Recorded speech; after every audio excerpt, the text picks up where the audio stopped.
Don't disturb me! Don't push me!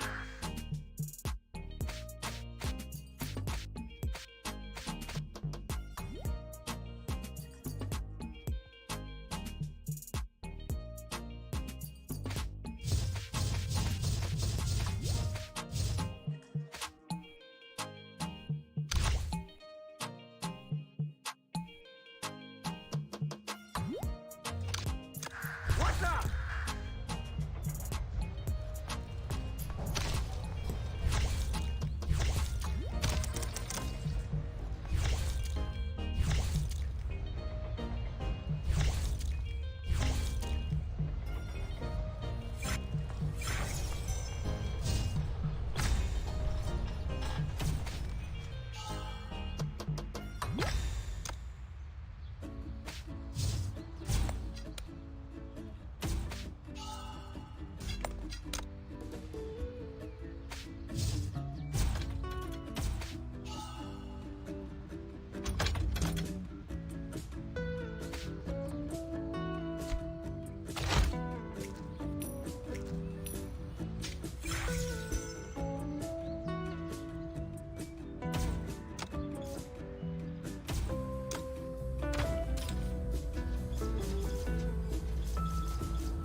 I will drink from their skulls!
Hallo.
I don't like to talk crap.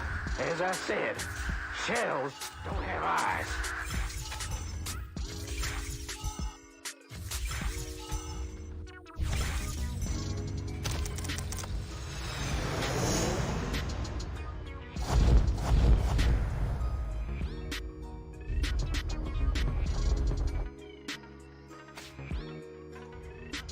Break your leg.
I will drink from their skulls.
I don't like to talk crap.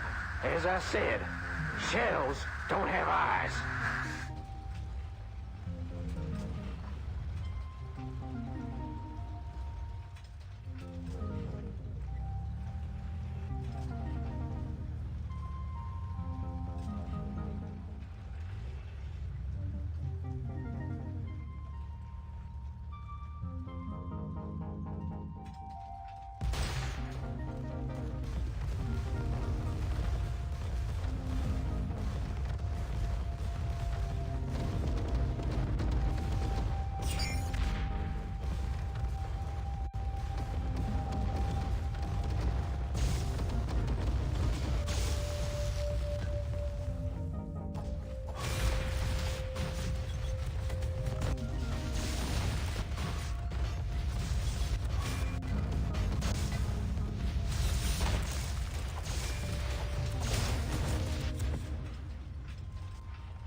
like to talk crap. As I said, shells don't have eyes.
I don't like to talk crap. As I said, shells don't have eyes.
You told me this would be rock and roll. Is the world after the war gonna be so exciting?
to talk crap.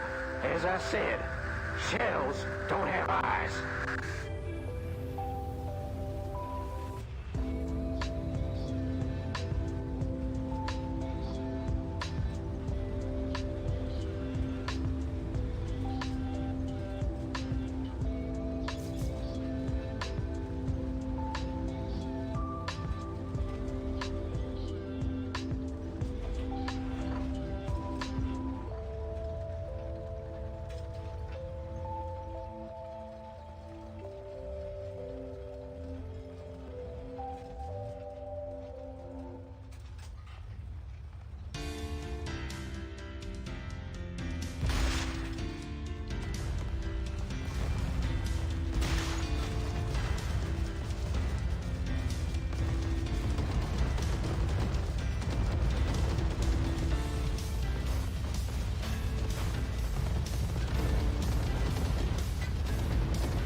You told me this would be rock and roll.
don't like to talk crap.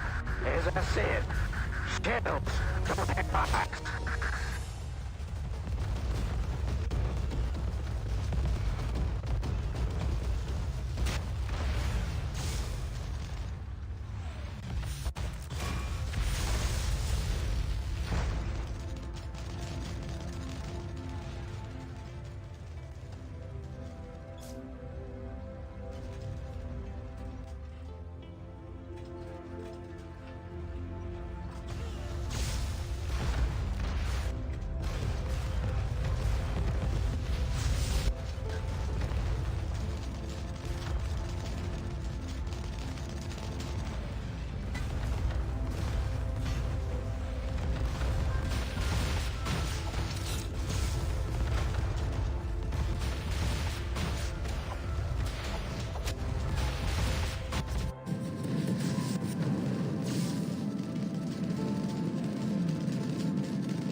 like to talk crap. As I said,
I don't like to talk crap.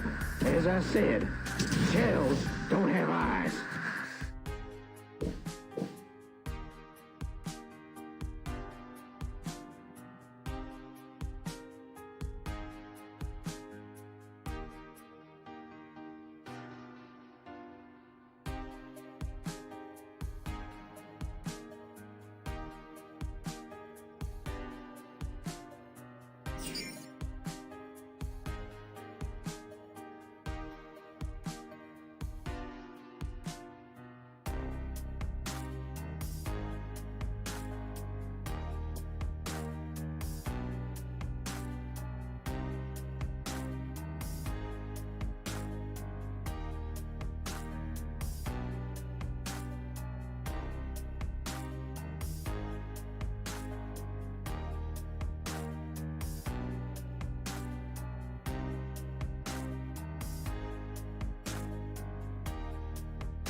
Remember to take your weapons when you are dying, or Valhalla won't accept you.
lie flat. Is the world after the war gonna be so exciting?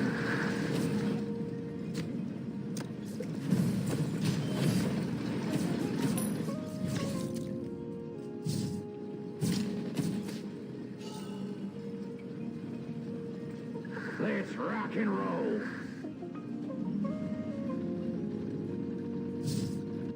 We got you. Let's kick the tires. Ready. Time to go back. Foot mark. Ready to pop.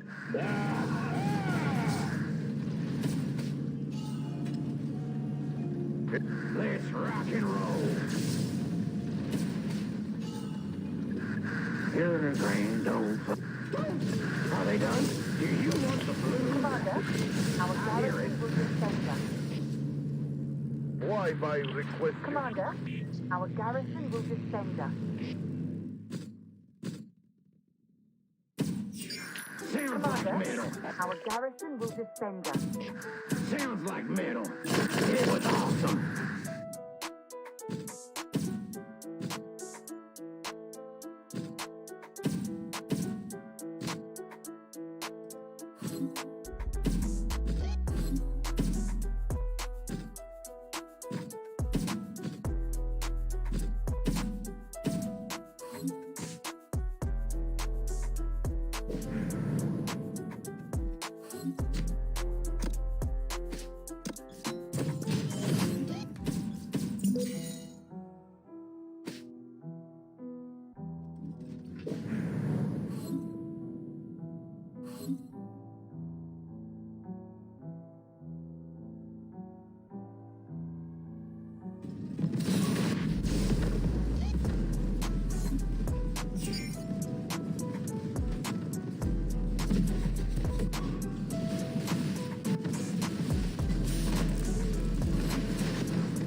You told me this would be rock.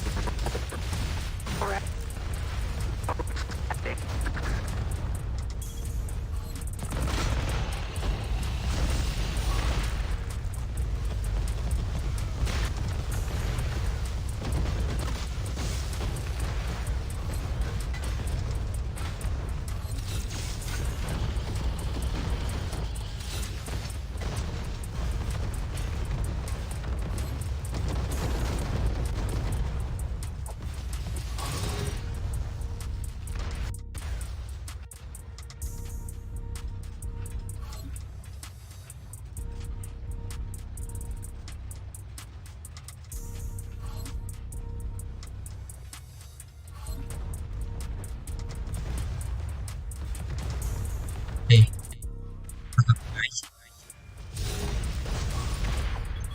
It is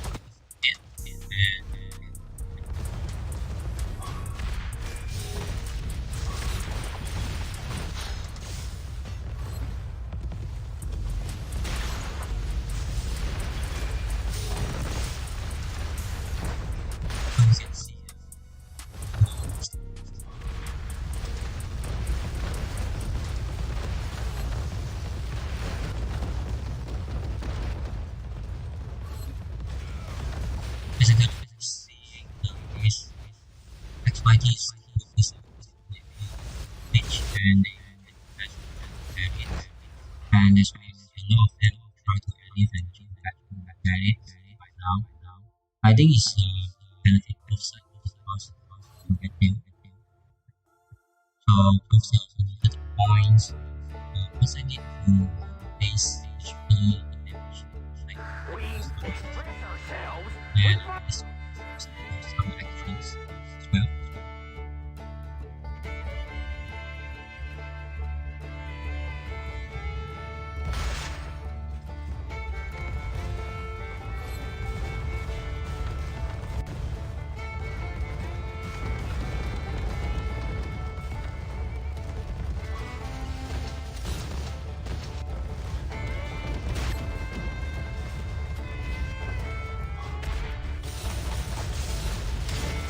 Some time to check out this item versus this DNA first. After that, I will try to battleground myself to hit some points to this 10 millions point. Maybe I can hit 80 millions mark as well. I'm not sure because after the war of this XYT versus the 7NA, I'm not sure whether there's any points left on Moscow. I must earn some point outside of Moscow, but this very depends whether there's enemies or not.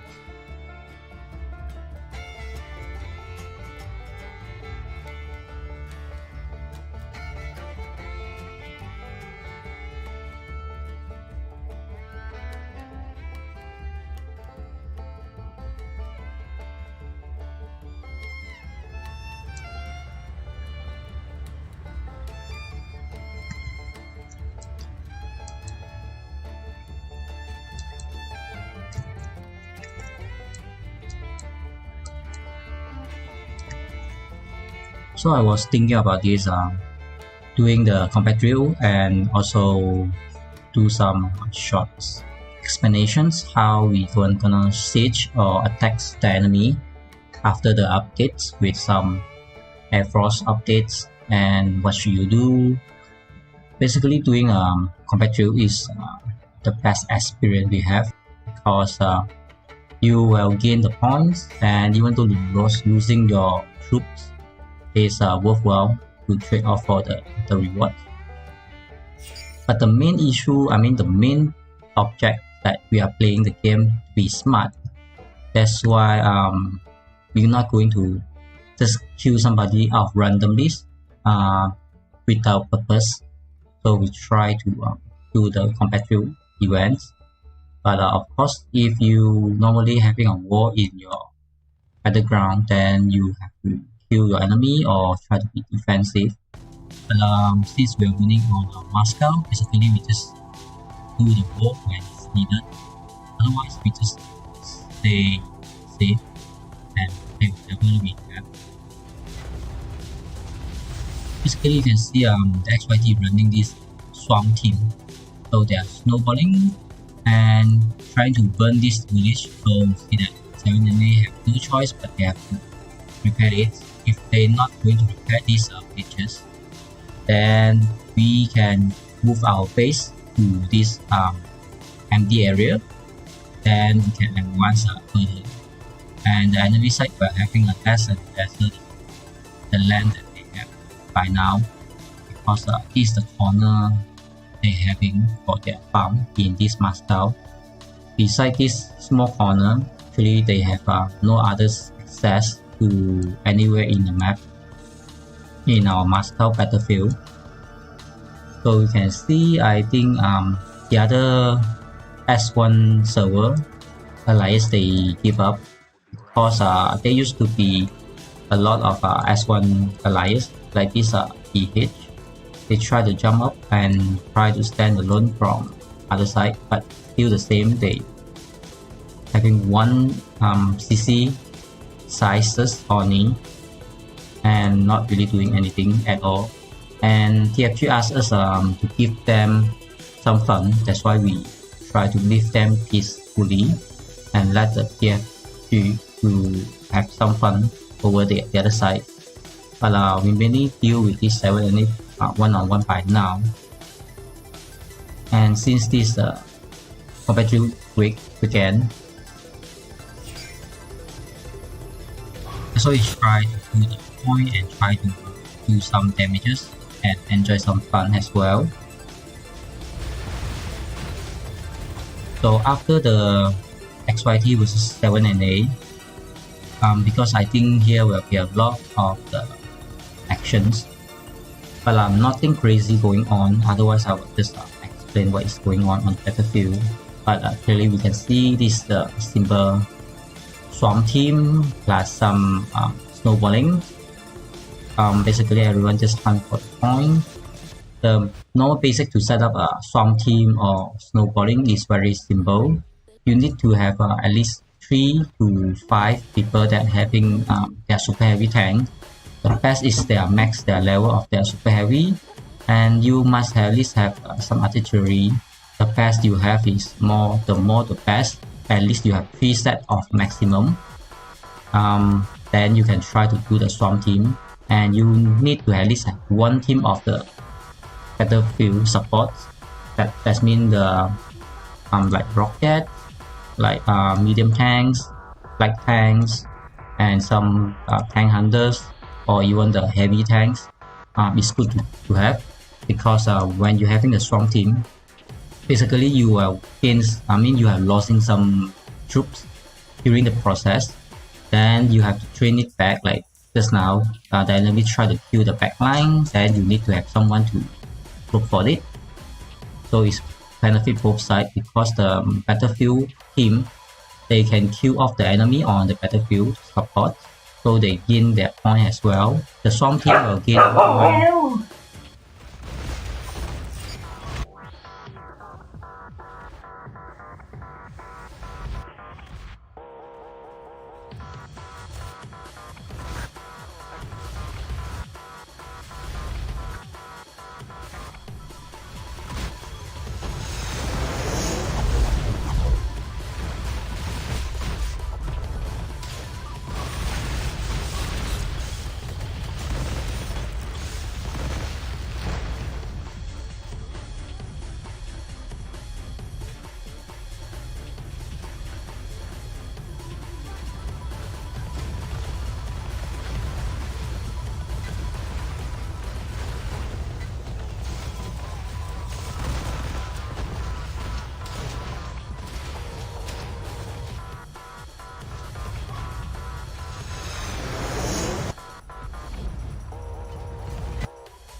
this would be rock and roll. Is the world after the war gonna be so exciting?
To talk crap. I said, shells don't have eyes.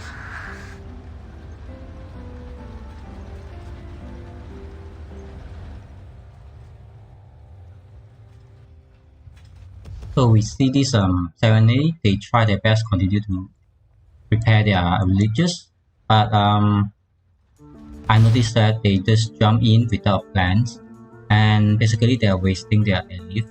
Because once you're out of lilith, then you have nothing much to do. You just get out of your territories and you have no way to going back to the territory to repair that. That means if you try to protect it or try to defend, you should have always find plans or call for backups or prepare for the war. Otherwise you just jump in and waste your lilith and you're out of territory. It's not very good just to defend that, because I noticed they are having 45 minutes for the village burn down. They should take that 30 minutes mark, try to wait for it and prepare for the defense or prepare for the counter attack. It's much more better than just jump in now, and you can see it's not doing much, and each of their members going down without doing anything at all. No support, no plans. Just jump in and wait for the other side to stitch them down and kill them. They can't even move any troop outside to do a support or anything. So I don't think this is a good technique.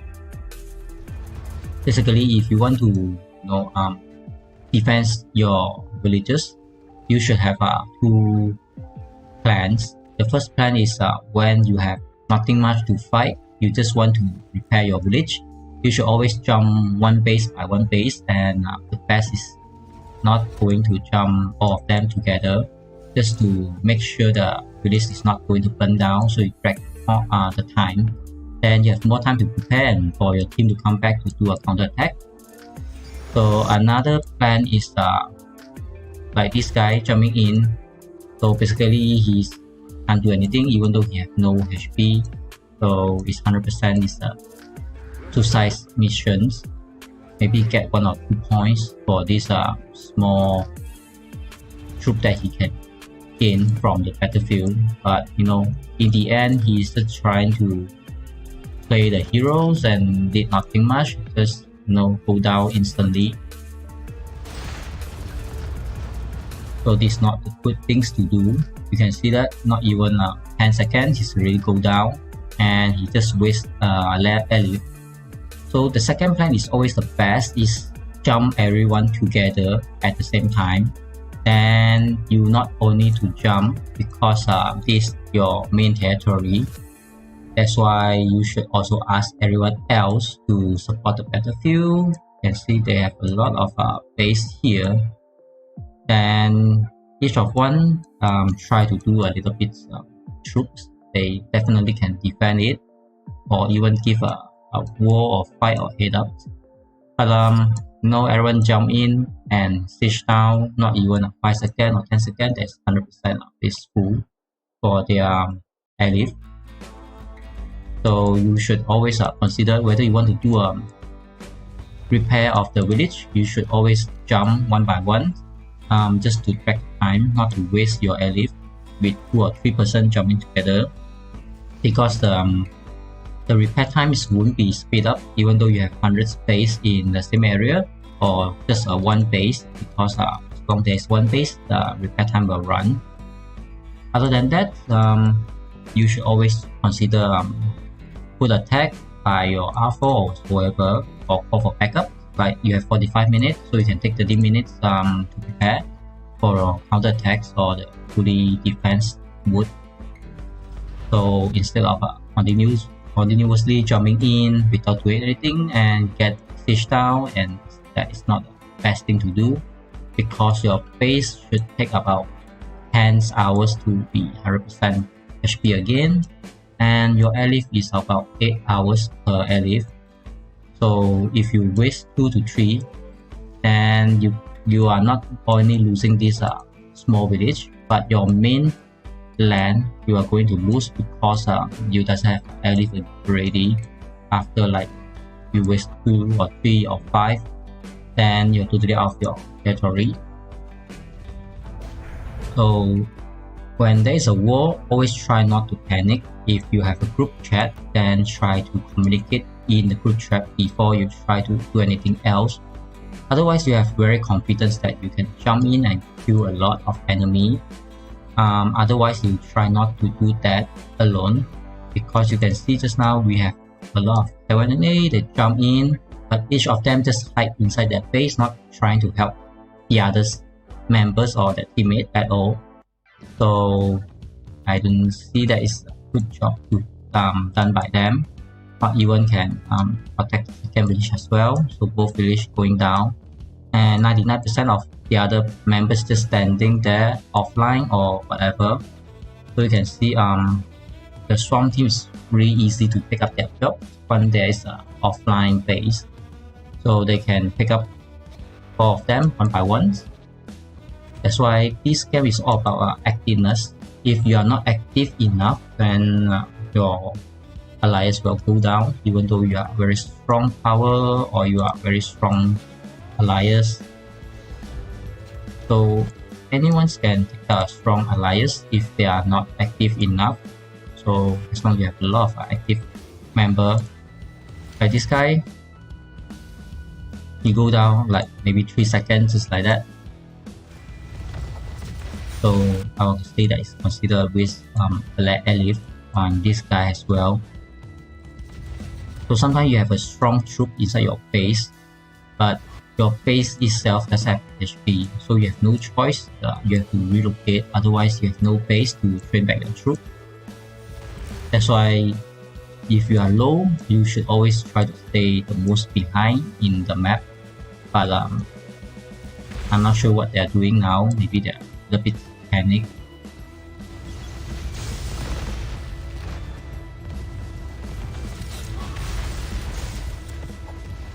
So I would like to join this war as well, but all the front row seat already taken by all the XYT members because everyone is very prepared. So you can see all of them is here already. Just to play this at the corner of the compatriots, try to gain some point.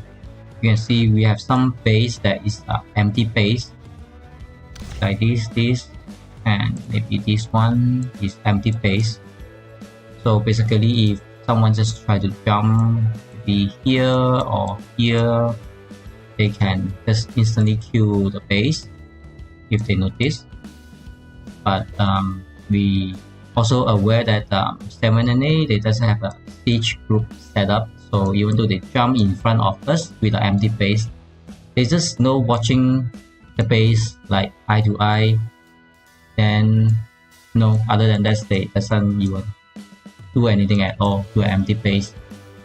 That's why no one ever care about the base, whether our base is empty or our base is defensive or not, because the 7NA they doesn't do a siege base alone. Not sure why. Mostly they play about on the battlefield, try to gain some points. You can see they're doing a very good job of solo gain point. Most of the time is the enemy on the top ranking, not because of they're super skillful whatsoever. There's two main purposes. Main 2 points. The first one is activeness. That means the more active you have, the more enemy, the more action you can find in the map, then you can try to gain some point. The second point is that they have a lot of enemy in the map because they have XYT, they have the server tree, the war, and TFG, and they have CCCR. So they have a lot of things to pick up to gain point. For us, the server 2 and server 3, we have basically nothing much to take because server 1 they definitely surrender in the Moscow. That's why we are very hard to find anything to gain point. So that's why we also give up a point for the solo point, because it's no point to find the enemy that very hard to find in the map and try to do a solo thing. But since now we have a competitive, so everyone try to do a strong team. So I heard about this lilith, so this guy tried to jump in, and let's see what he can do about this alone, and how long that the XYT can respond to it. So I think this guy, he tried to stay at the middle so he can respond to both sides. Now doesn't seem like going to respond. Where this guy get killed 1 time before, so I think his base going to get down very soon.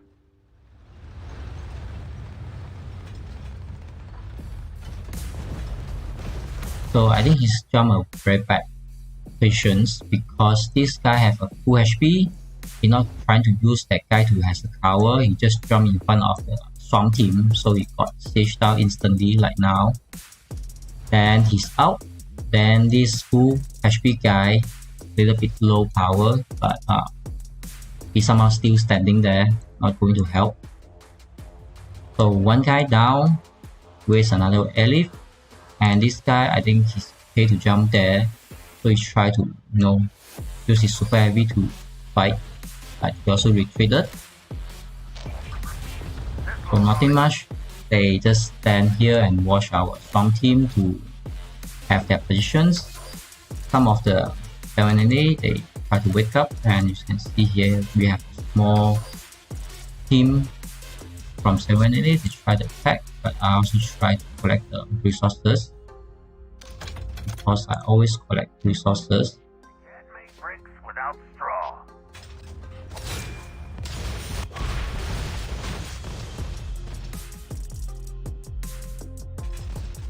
So from our XYT team, we are aware this guy is lower power than this guy.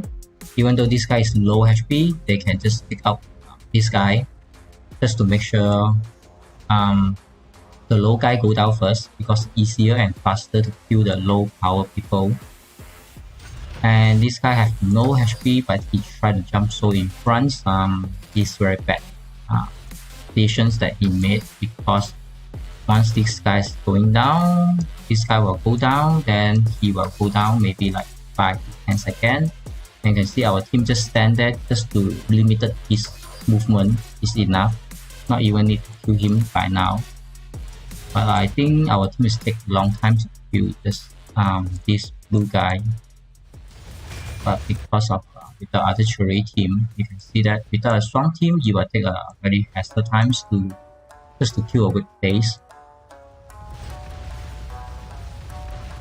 I mean, everybody having their own fun by now, so nothing much to complain.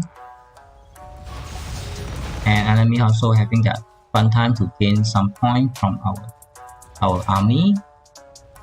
So it's both sides benefit by now. It's some funny of the fighter going down, because not really needed the fighter here because no armor on the air. But you know, everybody try to show off their fighter in the air and try to make some lagging in the game. Other than that, I don't see the point just to use the aircross by now, because without armor, the fighter in the air is not scary at all. So I think this guy at least is gained some point to kill off our troops. So it's good for them, and more 7 minutes to try to jump back again. But you can see that XYT is still standing there, so they try to pick out his base, because somehow this guy is losing his troop. So his defensive will become lower. It's easier to take down, but with the artillery it's still hard to take down the base. But everybody try to do a storm, but you know, we're in the enemy territory, so it's no way to have an instantly backup. Everybody have to walk in, out, a little bit slow.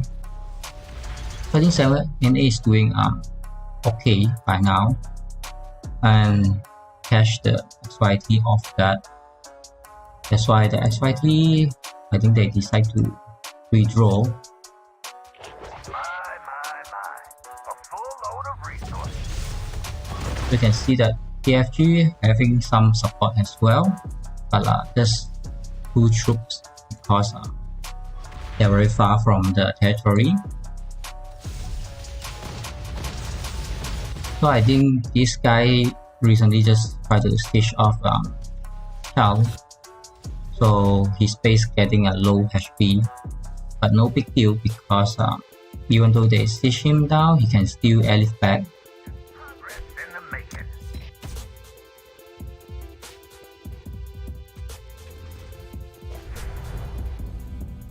So this guy is still blocking the bridge, because we are way to try to block off the bridge. So the main entrance is consider this is the main entrance.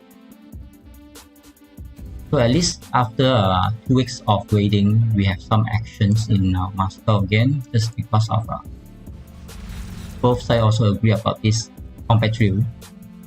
So it's good to play.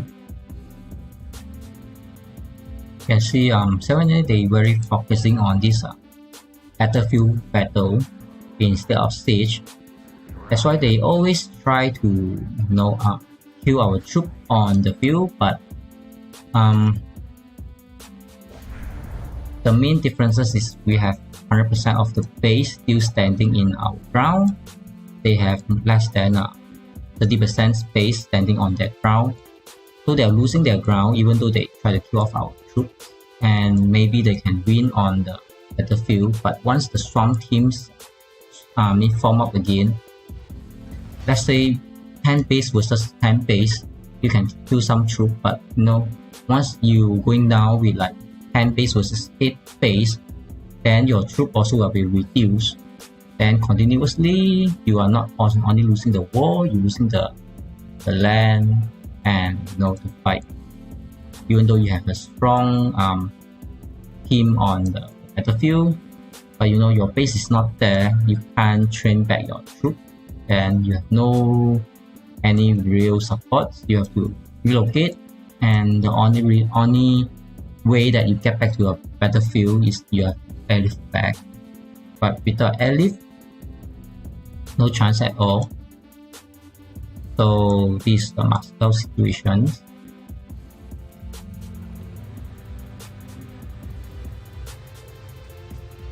So basically XYT is trying to reform the Swamp team because you can see not a lot of troops on the field.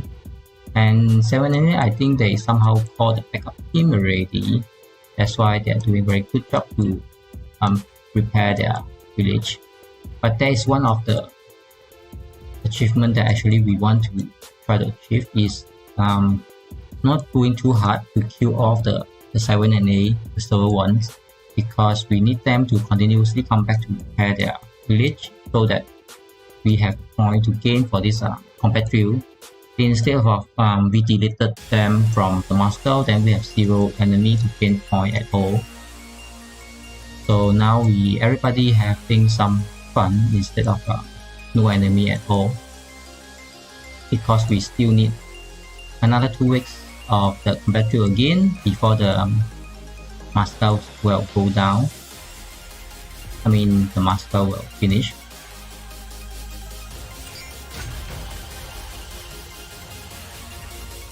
You can see that they try to put more base on this repairing village. That's fine because this is their territory, but standing too far in the front and so on the too far on the rear is very hard to give support if we try to storm this guy here. But I don't think he has a chance to run away. So let's see what XYT going to do. So everyone already having the point that they want, so they can try to withdraw and take the rest.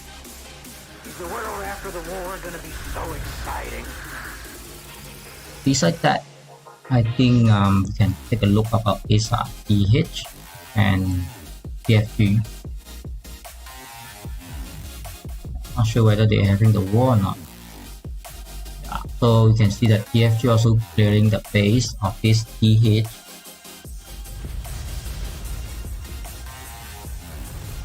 So their Swamp team looks very huge.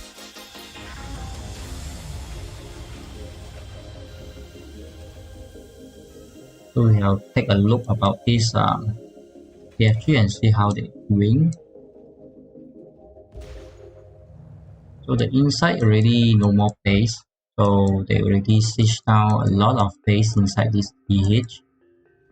And this guy is burning. That's been the TH also try to do a counter attack. That's why he having some defensive troops inside the base, not to let anybody kill free base. But having a huge strong team, you can see that the base going down super quickly.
I will drink from their skulls.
So you can see that one of the R4 or the R5 try to put attack to say leave it now. That means actually we try to play the game of burn and run. So make sure the 7 and 8 they try to defend their land, and so that we have more point to play. Not going too hard to scare them away, like fishing. When we have the hope, we try to play gentle and nicely with the fish. So when there's time, we can drag a little bit, but we also need to be gentle to let them breathe, so they feel comfortable to defend and jumping in more and more, and we have more points to gain after that. If we go in too hard, they will feel like a loss or panic. They might try to run away. But everyone's hungry about this the points, because competitive, and some of them is just crazy war, just try to play the game. I mean, everyone just enjoying the way that the game is, and even though they're losing troops or losing their reserve, they doesn't even care, because it's the fun to kill the enemy in front of you, and it's fun to play alongside with your teammates together. Means at some point I also need to start to find some point on the map, because I didn't gain any point by now. So actually I'm on this area. I can just pick off anyone's nearby if there is anyone nearby.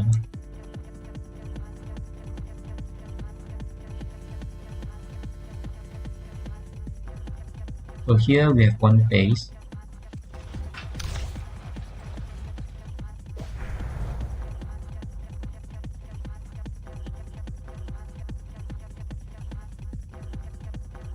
Beside that is considered a far target,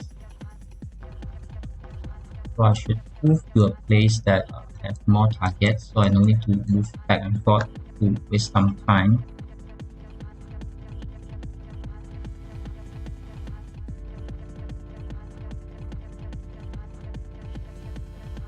Basically on the left side we have 2 targets.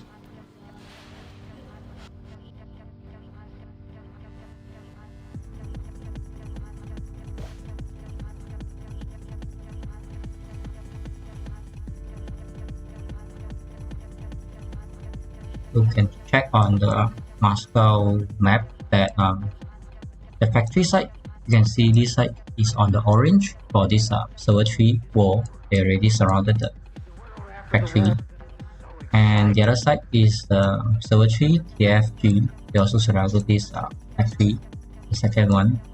So XYT we are having 2 factories. You can see the red one, this one, and the bottom ones.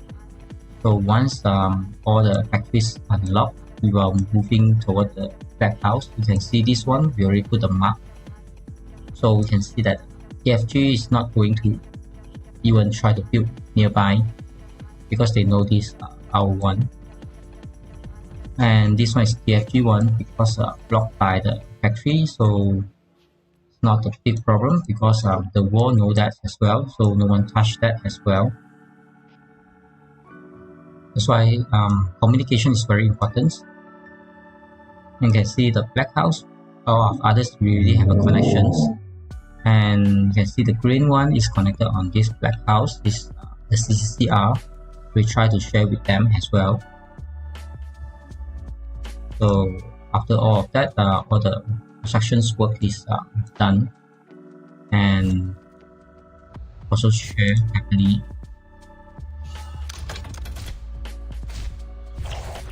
Take a look at that.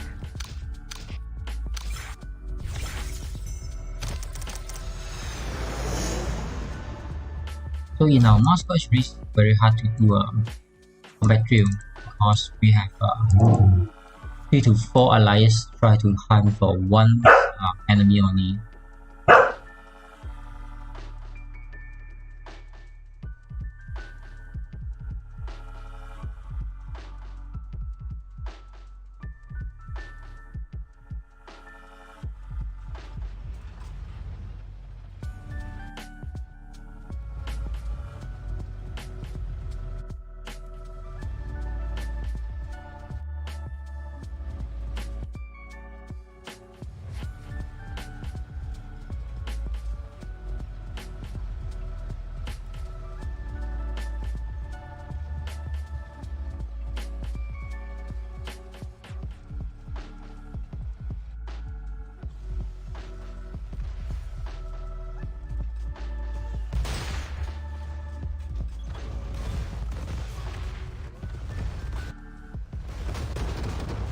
don't like said. Shells.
I don't like to talk crap.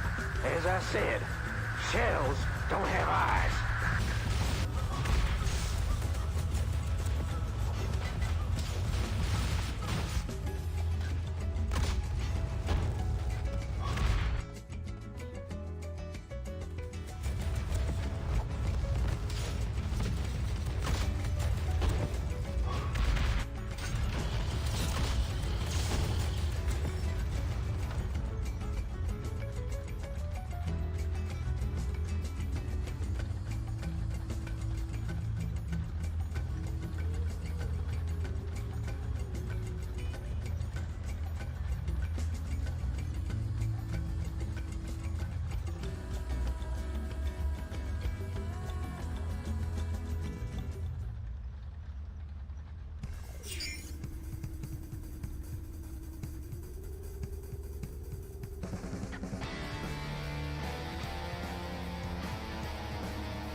My.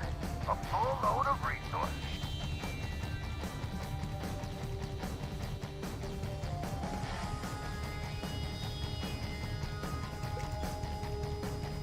Remember to take your weapons when you are dying, or Valhalla won't accept you.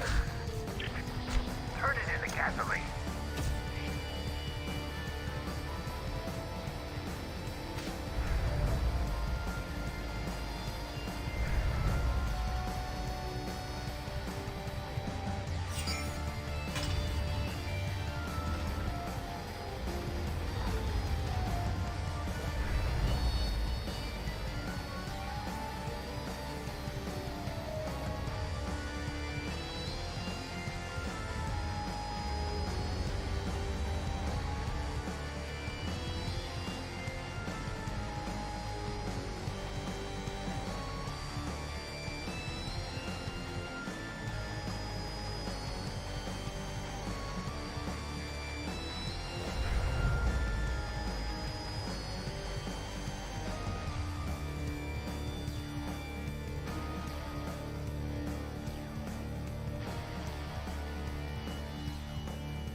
You told me this would be rock and roll.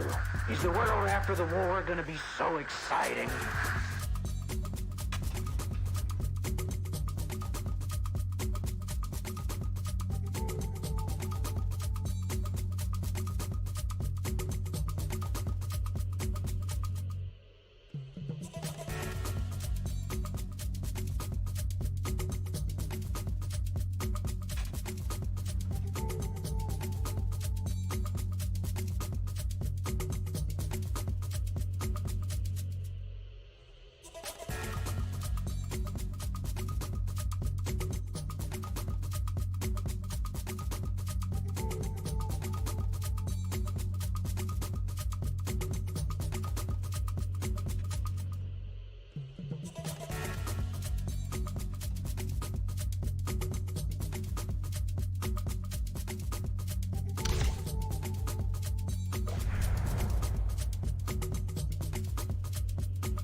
You told me this would be rock and roll.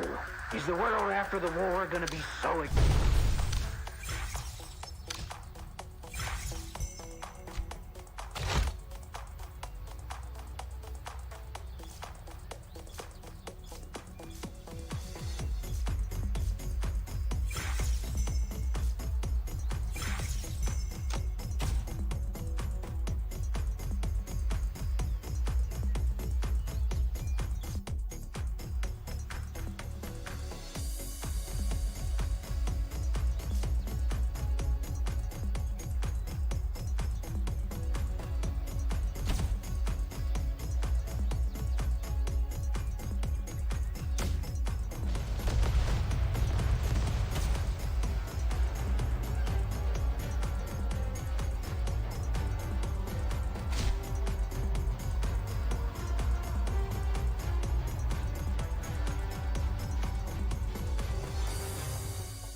Trust them. Let's rock and roll.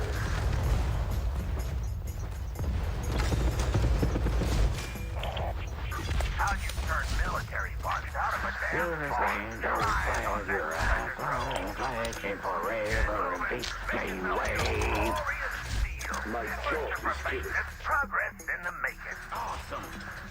Damn, this is only an appetizer. We got you. Let's rock and roll. What's up? Are they done? Any more shells? Let's rock and roll. You're a grand old flag, you're a high-flying flag, and forever and be.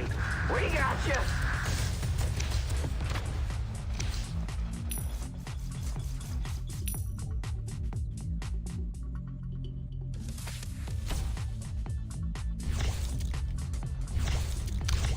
I am working on it.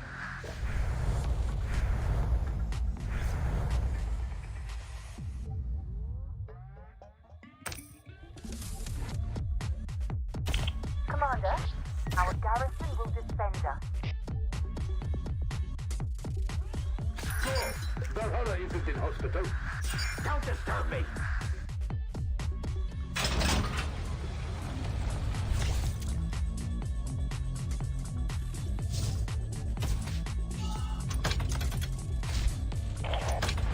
Can't make bricks without straw. Take a look at that. Feast your eyes on that treasure trove. You can't make bricks without turning into gasoline.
Let's rock and roll.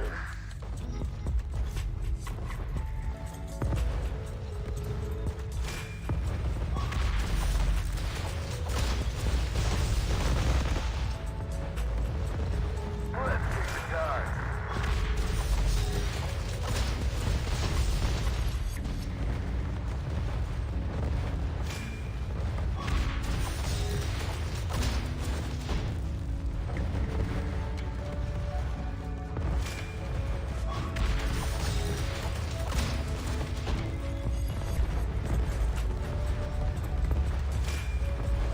Are they done?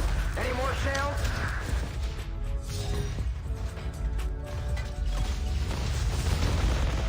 Let's rock and roll. We got you. You're in a great. Trust them. Don't push me. Are they done? Let's Commander, rock and roll. our garrison will defend us. We got you. Let's. You're in a grand old Commander, flag. Let's our rock and garrison will roll. defend I us. hear it. This is only an appetizer. Commander, our garrison will defend us. Charge!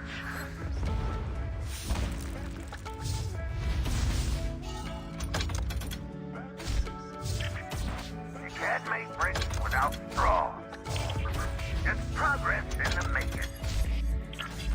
You can't make bricks without straw. You can't make bricks without straw.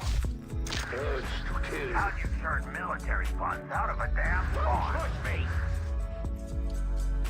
It works. Crush them. Let's rock and roll. Crush them.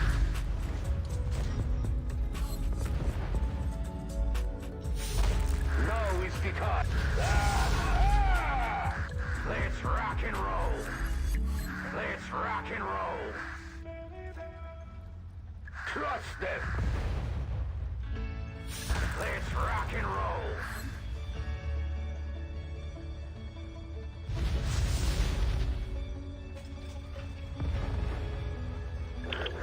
Are they done?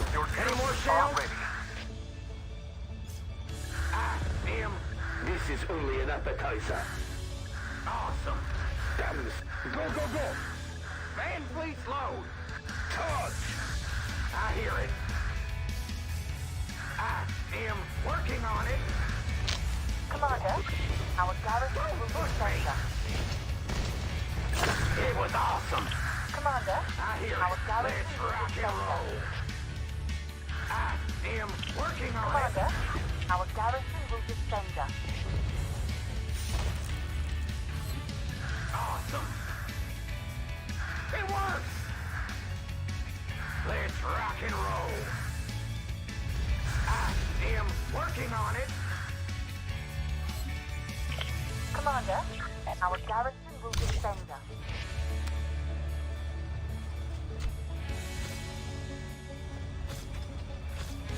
Commander, our garrison will defend us.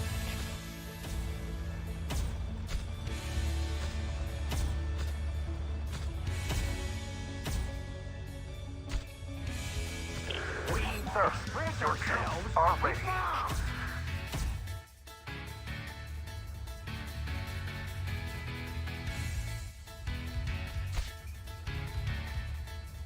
Ready to fight. Crush them. Ready to fall. Now is the Commander, time. our garrison will defend us.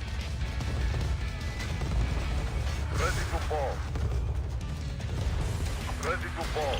Commander, will defend us.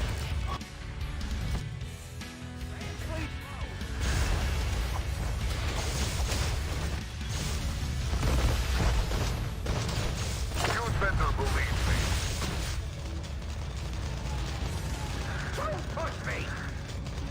I am working on it. Let's rock and roll.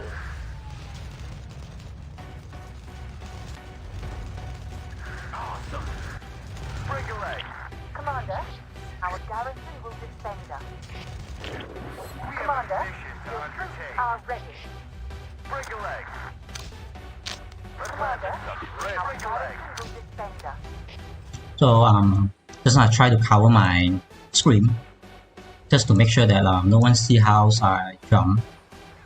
That's the technique, because I'm aware a lot of people trying to watch where did I jump and how did I jump. That's why I try to cover the screen and I do the jump, and you see I stitch down the pretty much the enemy.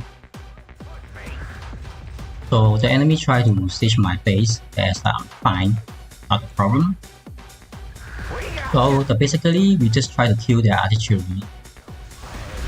So once kill the artillery, basically it's not very scary for them to kill my base, because that's supposed to be the highest damage they have. So you can see no need to drag all your troops out. All you have to do is just do one by one. The main point is you try to kill the artillery and get back your troop. Because of the swamp, they're very focused on your base, and you must have your super heavy outside your base. So whoever try to hit my super heavy, they're not killing my base instead. So I can pick up them like this. I pick up them already. Then my troop is still full. whoever try to attack my super heavy, actually my super heavy try to take the damage off for my base instead. So you can see that without artillery, definitely they have no chance to take down my base. Then continues this progress. Basically they are just good to me, I can kill them, so I don't really have to care. And you can see I have 3 sets of artillery to take down the artillery.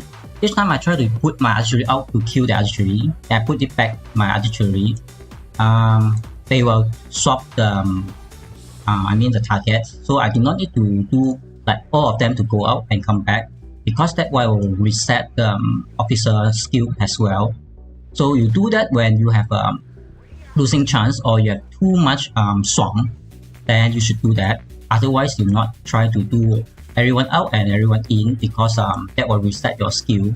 The skill is very important for winning the game. Like now, you can see, because of the skill, I can kill anyone just like that. But each time you try to do move out your base and go back to your base, your troops, the skill set, they will reset. Once they reset, that means it's very bad for you. Like if your base is activated, basically you can try to stand outside of your base, try to be more aggressive. The point is whoever try to fight with your base, like your base will be assisting. So you know my archery is going to lose 1 or 2. It's no big deal, because I know I treat the whole group instead of just 4 troops inside. So I can play a little bit more aggressive, because I can continue to say that, alright, I'm here, try to hit me, my base will hit you back. So in the trade, no worry, gain something at least. You can see just now I got a swarm on my base. I not even try to be panic. I just do the correct things. Kill the enemy artillery, the priority. Not going to move out all your troops, because that will just reset your skill. All of them will reset, because whoever inside my base, my whole group inside my base, they are trying to do their best to defend. If I moving them in and out, like the artillery, 4 seconds, they will reset. And let's say you have other things like a rocket or whatever, they will reset their cooldown as well, the shooting cooldown. So it's not very good for anyone try to always reset, because this is the update after the 2.0 something and to 3.0. That's why we try not to always do the reset of your troop, because every time you move in, like now you move in, move out your troop, basically your troop will reset their skill. So when anybody try to storm your base, you resetting your troop skill, they are not going to kill anyone, because the skill is almost like 60 to 70% damages that you need. Secondly is the artillery, they take 4 seconds to have an attack. So if you try to move in out just like that, then you are just resetting your own artillery, so they are not going to shoot anyone with that. So enemies not going to do anything now, not because they ignore me, it's because I already defended 1 siege group. So they need to have more time to train back all the troops. You can see that they are trying to recruit more and more. So once they train more and more, they try to come back and kill me again. That's the plan. So my second group of the Air Force is weak. That's why I try to not moving the second group first. I let the first group that have 1.1 million to fight. Then my second group to go in. That's why how I can protect my second group. But because it's nearby my base, so I'm no worry. I can track them back to let them heal back. So I just want to be very very clean and clear about the swarm defense now, because I try to do the war videos and how to defend your base between 1-on-1s, 1-on-2, 1-on-few, or doing the swarm defense. So I think this is a very good example. But you have to be aware, max level. So currently I have 67 million power. That's the difference that I should not fight a lot of people within my limits, because all of them is like 30 millions, I think, or below 30 million, but you can see some of them is 40. And this guy I think is 60, some is 70, some more. Okay, so I would say it's not a lot of strong guy here, because these are not big alliance. But you can see that if you try to be panicked, like just now, if I try to do this one and move it back, basically I really wasted about 2 to 3 seconds. 2 to 3 seconds is, you can see, is not game changers. Maybe you will think about that, but you will see if you try to kill enemy, basically 1 to 2 shot of my archery is 4 seconds. So let's say 2 seconds is about half of the things that you can defend. The more faster you kill the enemy, the more faster you are get out of danger from the swarm attack.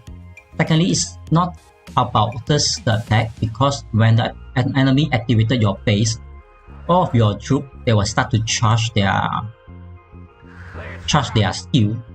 So the skill is the most important things that you should always let them charge. And you have to always aware who's the enemy beside you, because if the enemy beside you is a super strong one, they can come up and kill you. Like now, if they come up and kill me, it's not a very good choice for me to go out and be aggressive, because my base is not activated. So I try to be more defensive, because if my archery go down, then the enemy doing a second time of the push in, then I might be hit problems. That's why the more troop you have, the more defense you have. The more you delay, like now, the more you delay, the more weaker the defense you have. And you have always should have one super heavy tank, and should always have a tank that can move out. Not because the tank can do a lot, it's because when somebody try to attack your tank and they kill your tank and attack your base, basically their skill charge whatsoever will be preset back to 0.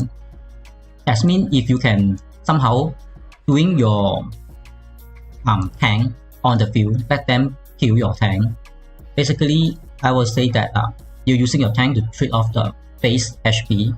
But if you're aware that I have Jack, Spanner, and this Angel of Light, they're healing. My base doesn't heal at all. That's the difference, because if I can use my spell continue to fight, he's healing more than whatever that I have in the base. If I show you the battle reports. That's this one. I kill about almost 4,000. You can see my super heavy actually takes some damage, like 8 millions damage suffer. My base is 60 over. Now they stage me again. So the best thing to do is kill the archery. The more faster you kill them, the better. Once your archery go out, whether your archery hit something or not to hit something, you try to retreat it as soon as possible. Because your archery is your main defense. If your archery go down, then means you have no defense at all.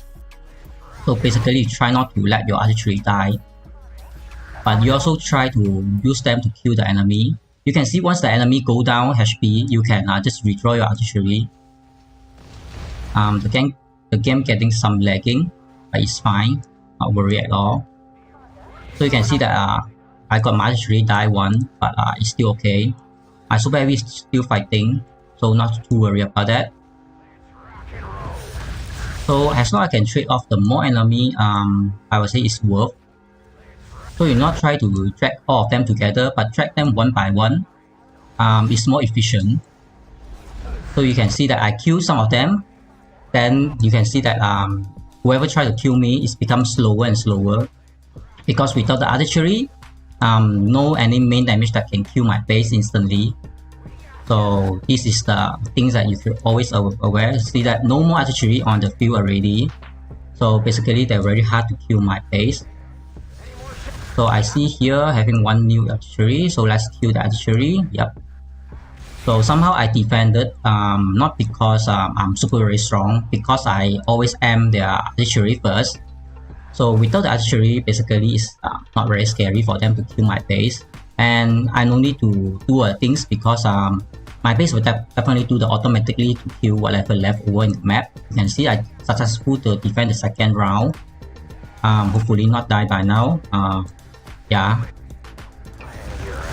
So a lot of them try to use the Air Force to attack me, so I should put the Air Force, but I really hit this Air Force when I try to drag. My screen always get out of the screen. Then is something that I always hate because I want to watch what happened in my screen instead. But some of the bug or whatsoever. So whoever try to be come nearby to you, you can be more aggressive because my base is activated. So but anyone try to hit, yeah, they try to be very aggressive. I also try to be aggressive because whoever try to hit my base or hit my troops, my base will hit them back. So no big deal at all. So of course you not to stand there and let them kill. That's why I try to drag back as well. But be aggressive sometimes because this combat field, I try to trade off the battle. So they see my base is super low, so they try to say that, alright, let's kill this guy base instead of kill this guy's troops. But you can see actually you have a strong swarm team, I mean the enemy side. Definitely they can kill me because this is a game of activeness, not about strong, because even the he got siege down. That is the real deal. Not going to argue that because it is a game of fair. As long as you have equal people trying to kill some per enemy, you are always pay out with that. But I think my Air Force somehow died. It's very weird. And my artillery should kill the enemy. Let's see, he killed one, but I killed him. So supposed to be okay. But I should kill the artillery, not to let the artillery kill my base at all. Yeah, so I should always aim for artillery, just to make sure that no artillery can steal my base. Because the artillery skill is the most damage that can kill my base instead. But I don't know why my super heavy go and activate this enemy base. Is so funny. But anyway, this the third chance, I have no chance to defend it because I know I'm going to go down. But that's fine because I already did my best. And the game is continue to have bug even though I try to be very active. But the more enemy you kill, the more point I gain. But somehow it's not working super well. And I still survive somehow. And I think my base can finally go down. And the game crash, you can see, is heartbreaking that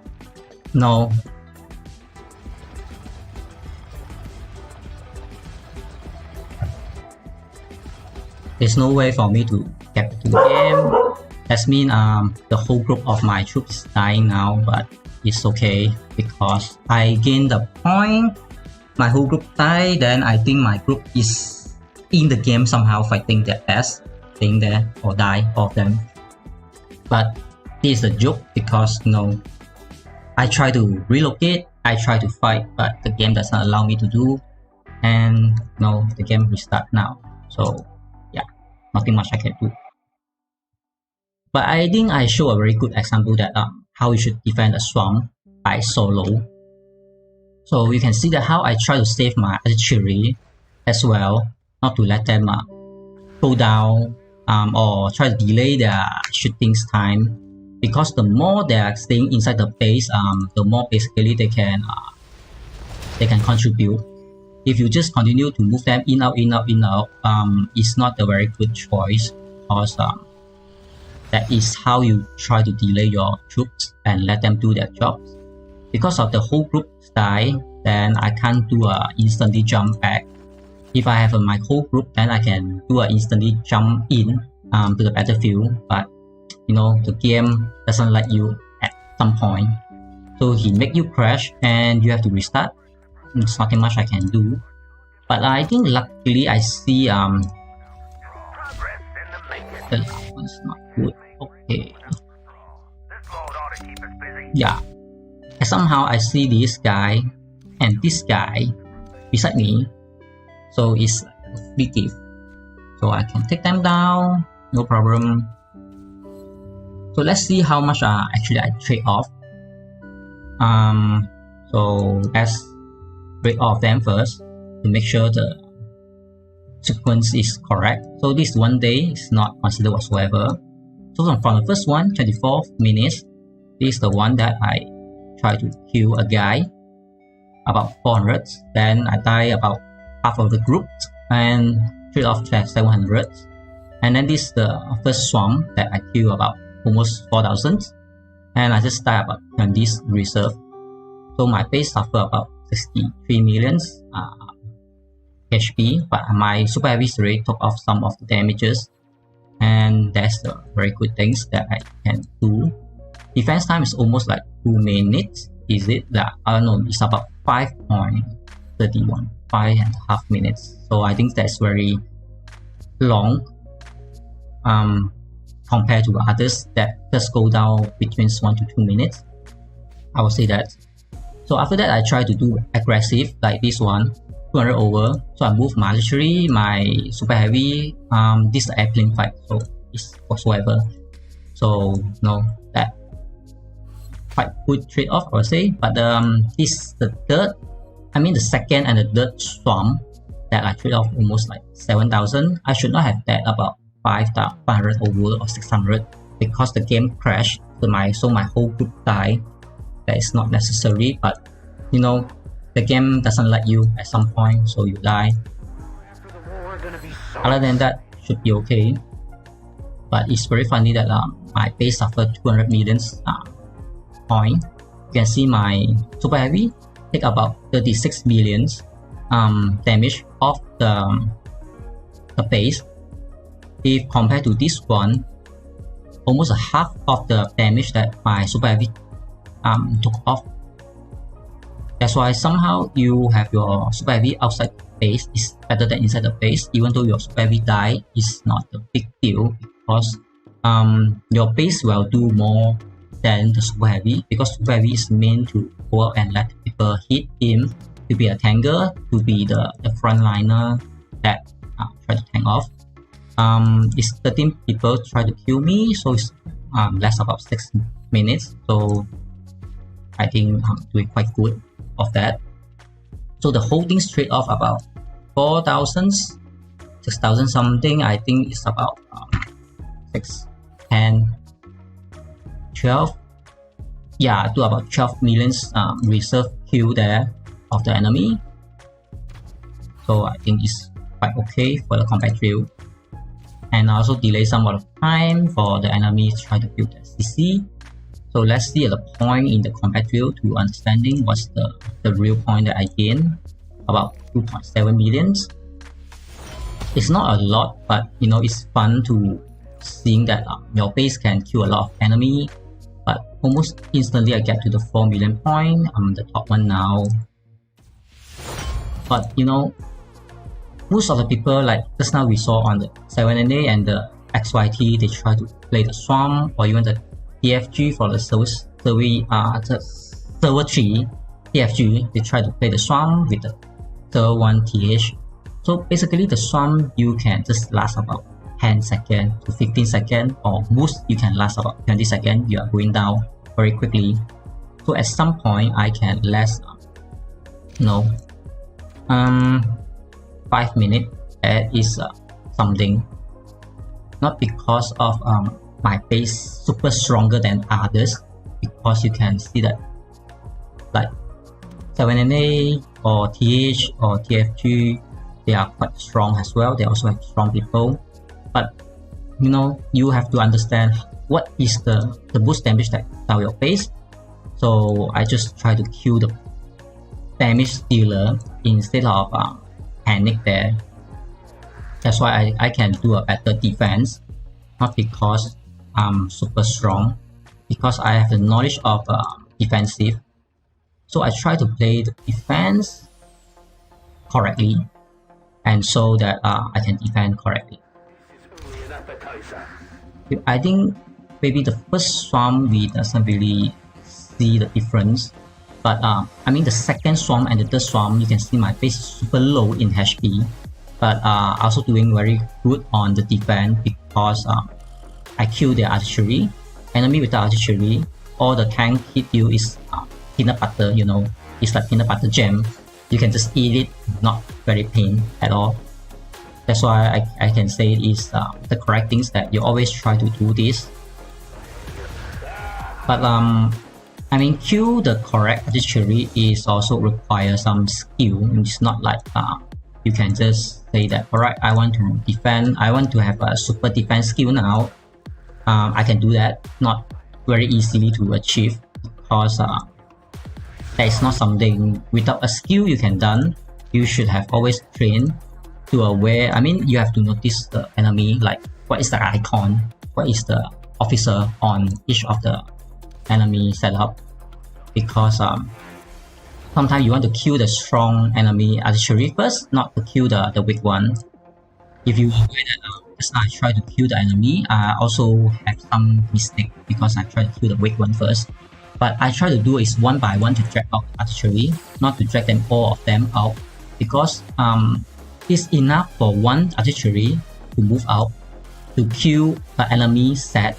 I mean 1-to-1. Because if you just try to do like this one, that like you are overkill one troop and you are delay the other 4 of them charging their skill in the base and doing their job in the base that shooting the enemy. So try not to use the 4 button, always try to use the single button, you know, because a single button you just need one set of artillery to kill enemy one set, and it's better than you move one set out and get back in instantly after you see the artillery kill your enemy. Second thing you have to be aware is that when you move out your artillery, you already start to aim the enemy, but you saw the enemy HP doesn't go down, but your reserve, I mean your artillery or your troops is going down. You should instantly move it back, because it's not worth for you to let your troops die outside, because some of the defense technique that I'm going to teach you is 3 and 1. What is a 3 and 1? 3 and 1 means that when I have 2 groups that trying to kill this guy, and I know this guy is online somehow, so I will just save this the second strong or the strongest artillery that I have. I will just save it, not to use it. That's why you can see I try to do an attack. I do a all attack. But this one, I try not to attack. So you can see this one is just idle. It's not doing anything at all. Stand there. The main purpose is that whoever try to, I mean, I know this guy online, so he tried to do the same trick that he want to take off my artillery. So once he come out, you know, my artillery will kill him instantly, because I can just charge him with some raven on the field. So if any one of these enemy online is trying to come out, this one automatically kill him instantly. So it's like 1-to-1 trade-off.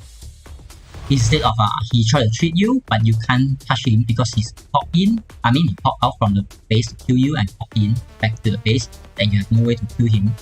So this 3-1 technique that you should always have one idle artillery just to do nothing. You think that it's a waste, but it's not a waste, because you know that you can take off this enemy and your base is just here. If you know that somehow you are going to lose, you just retreat like that, then it's not going to lose a lot. But if you continuously having an online enemy try to attack you, but you have no way to counter him, I mean your artillery keep on dying because the enemy try to use a technique of pick off you, like this one by one attack, then you are always having no way to kill him without losing your artillery. That is a huge loss. I mean, you kill him, he online, I mean the enemy will instantly to relocate and you gain nothing from him. That's why you try to trade off the enemy with 3-1 or 2-1. 2-1 means you save off the big one. So you can see that 2 artillery try to attack and 1 try to be idle, just to be standby. But I will just always suggest that you use the second strong and the third strong to siege the enemy base and save the strongest one to be idle. because I know the stronger ones should be using to kill the enemy base, but you have to understand when the enemy online is super hard to kill their base instead of kill the offline one. So you try not to play advantage side because you think you are smart, the enemy think he is smarter than you. So both you do not need to be, consider who is master, who is the better one or the skillful one. But as long as you have the correct setting, like one, then at least you know that you are not disadvantaged to fight whoever's online. Because if he try to pick off your archery, your strongest one will kill him. So you're always using your strongest archery to be a one-on-one to kill the enemy. If the enemy try to do a all-in, try to kill your one archery, you can do a all-in, all inside like this. So basically he can't pick off you instantly, and you still having some advantage to him because your archery is that idle one will do the automatic attack. But there's another advice that the 2-1 is better with the group setup, like this one. So when you try to fight, you always pick the ones that attacking the enemy's base. So like this one is already attacking the base. When an enemy try to do the all-in attack you, then the enemy base without a defense, you can do this, and your strongest archery is still killing the enemy, and you have to pull him back because no anything's on the field. That means the enemy will kill your archery. That's why once archery got the kill, you should withdraw instantly, like this. The second thing is that if you try to do 2-1 again, but this time the enemy try to do a one pick off, like let's consider this is the enemy archery, try to pop out here, and you can see the range is not reaching. That's why you have to always consider the popping out range from the enemy is what is the area locations. So your archery idle, you're still doing the things, otherwise it stand too far, is really is considered useless to stand there. That's why you have to consider this. But another problem is that when this guy try to attack this guy, then somehow you press this to withdraw your whole group, then you will aware one of the problem is your archery is still outside and the enemy archery also outside. Both of them will become a one-on-one situation. The problem is with this is that this is your strongest archery. You should always protect your strongest archery instead of the second and the third strongest archery. So if you're seeing this situation, you should, let's say it's already attacking. If you can drag the attack and let this strongest one to kill, and the second strong and the third strong try not to withdraw, and so that you can use the second strong or the third strong to trade off the enemy's strongest archery. So once the enemy without the strongest archery, you can pick off his base more easily. And instead of you doing this to withdraw all your second strong and the third strong, and your strongest archery going to fight with the enemy's strongest, then it become one trade off. Then you also become a lowest of the strongest. Then when you want to do an all-in siege, then you are not going to gain the advantage because your strongest also going down and the enemy also going down. That's why you have to always think about when you try to be one-on-one or one-on-two or one-on-three, you have to always think about how to trade off the enemy with your lowest group and trade their enemy's strongest group. These are the things that you have to play because you can't always think about you are strongest player, you are more skillful, so you always win without losing anything. That's not going to happen because this is a war game, so both sides should be losing something. But you can always try to plan and think about how it can be a smart trade. Like, let's say I can let you kill my second strong archery or the third strong archery. If your base is super low, I can just do an all-in. Even though my troop is dying, it's not a problem. If I want to kill your base, it's not for the point. But if I know that it's competitive, killing your base is not the main object. Basically, it's killing their troops or their army is the main object. That's why you want to use your second or the third or even the fourth or the fifth strongest artillery to kill the enemy base. It's because you want to somehow make the enemy make a move to come out. Then the enemy come out, you have the chance to kill their troop instead of kill his base and he relocate, then you gain no point at all. So these are some of the advice that when you fight the enemy one-on-one, what you can do, and some of the setting that you can gain advantage, not to just doing the same thing about all in or out, all in or out.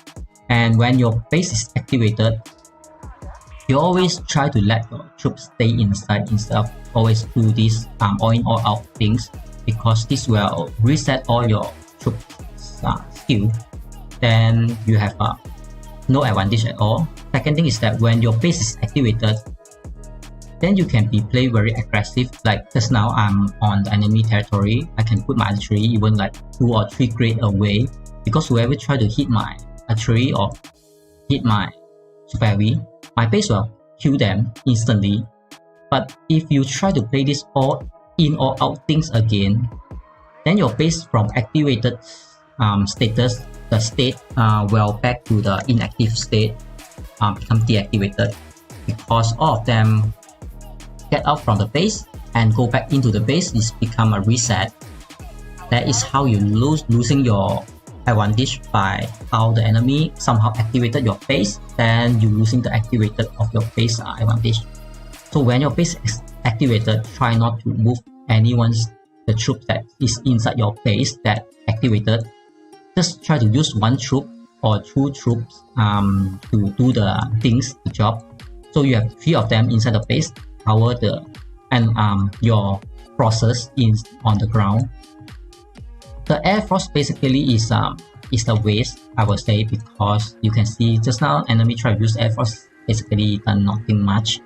But also try to do my air force to go out to the base, because I know I have 1.1 million, so I saw enemy having like below 1 million or 800,000 K or 500,000 K, I can eat them like food, not problems. But if enemy having too many, I'm not trying to do that, because I do not want to treat too many reserve for my air force. I try to use them on my ground forces. So the air force is not your main concern, even though you can see my bomber level is very low, because I know that it's very hard to use the bomber with a low level. Once I have a 7.2, I will try to max again the level, but now it's very hard because everything on the air force is super expensive. So I think I give very good advice on how we should defense and attack. So hopefully one of you learn 1 or 2 things today.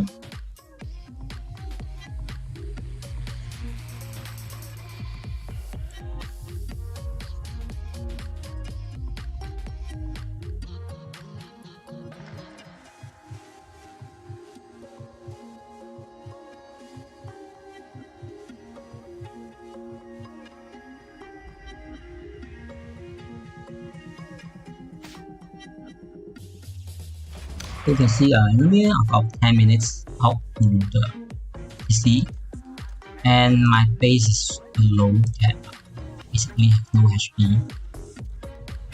I would say I can still jump in, not a problem. But the problem is that I jump in now is super highly alert by the enemy, because they really someone's going to stop them. So I try not to instantly jump back. Otherwise there is a lot that I can jump. So that is I try to play smart, because if I try to jump, the enemy already know which location you're going to jump, then they might kill you there. So this is a very weak base, I can just use artillery to kill it. Basically I can change the officer, but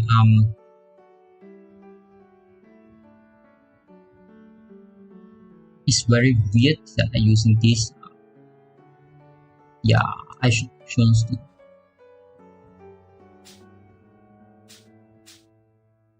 It's a little bit waste that I didn't use this kind of tool, because the new setup. That's why I don't know what to say about this kind of tool. So let him be. Leave him peace.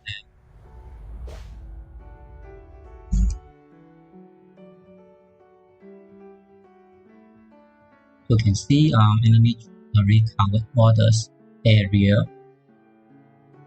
So it's harder and harder that jump now because everyone to be very high alert.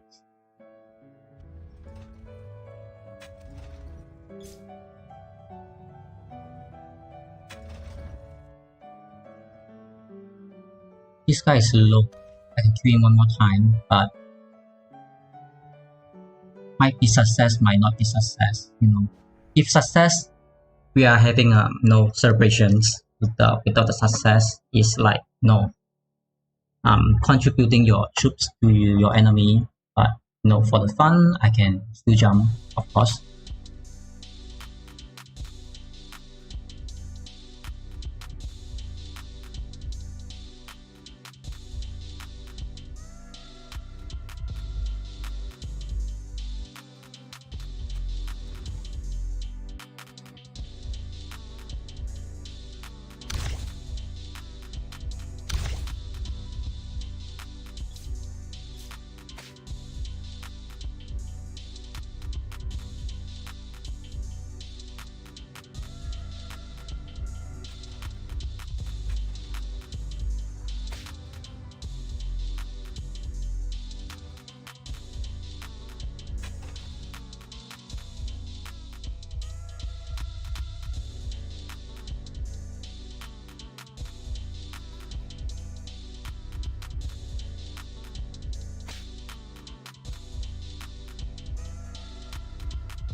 I don't like to talk crap.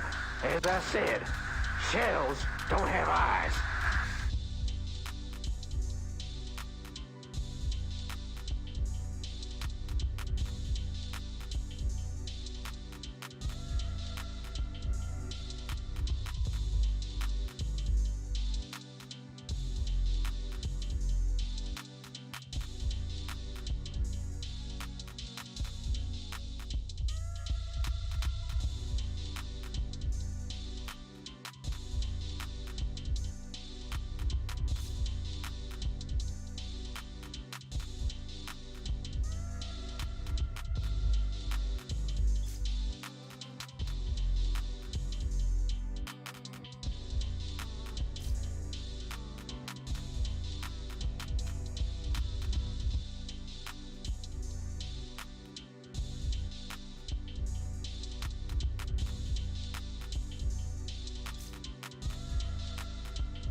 You told me this would be rock and roll.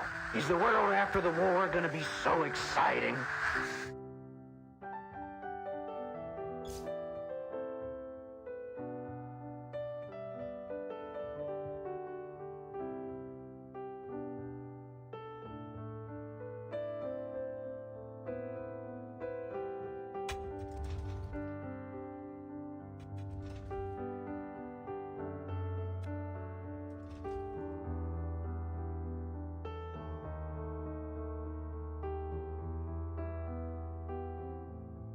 Urge to kill.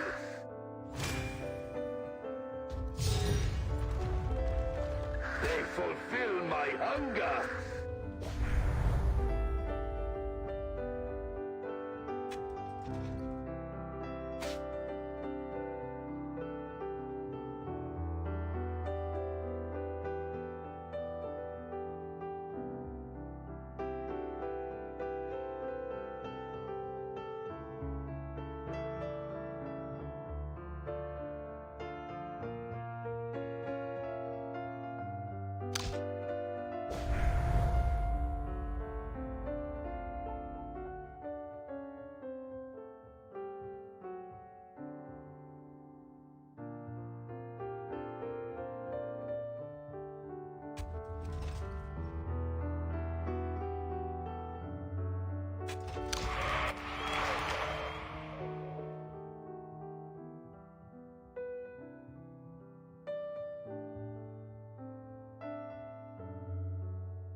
Don't disturb me.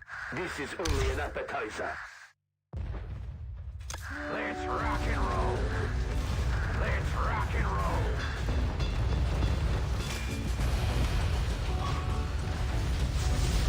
We got you.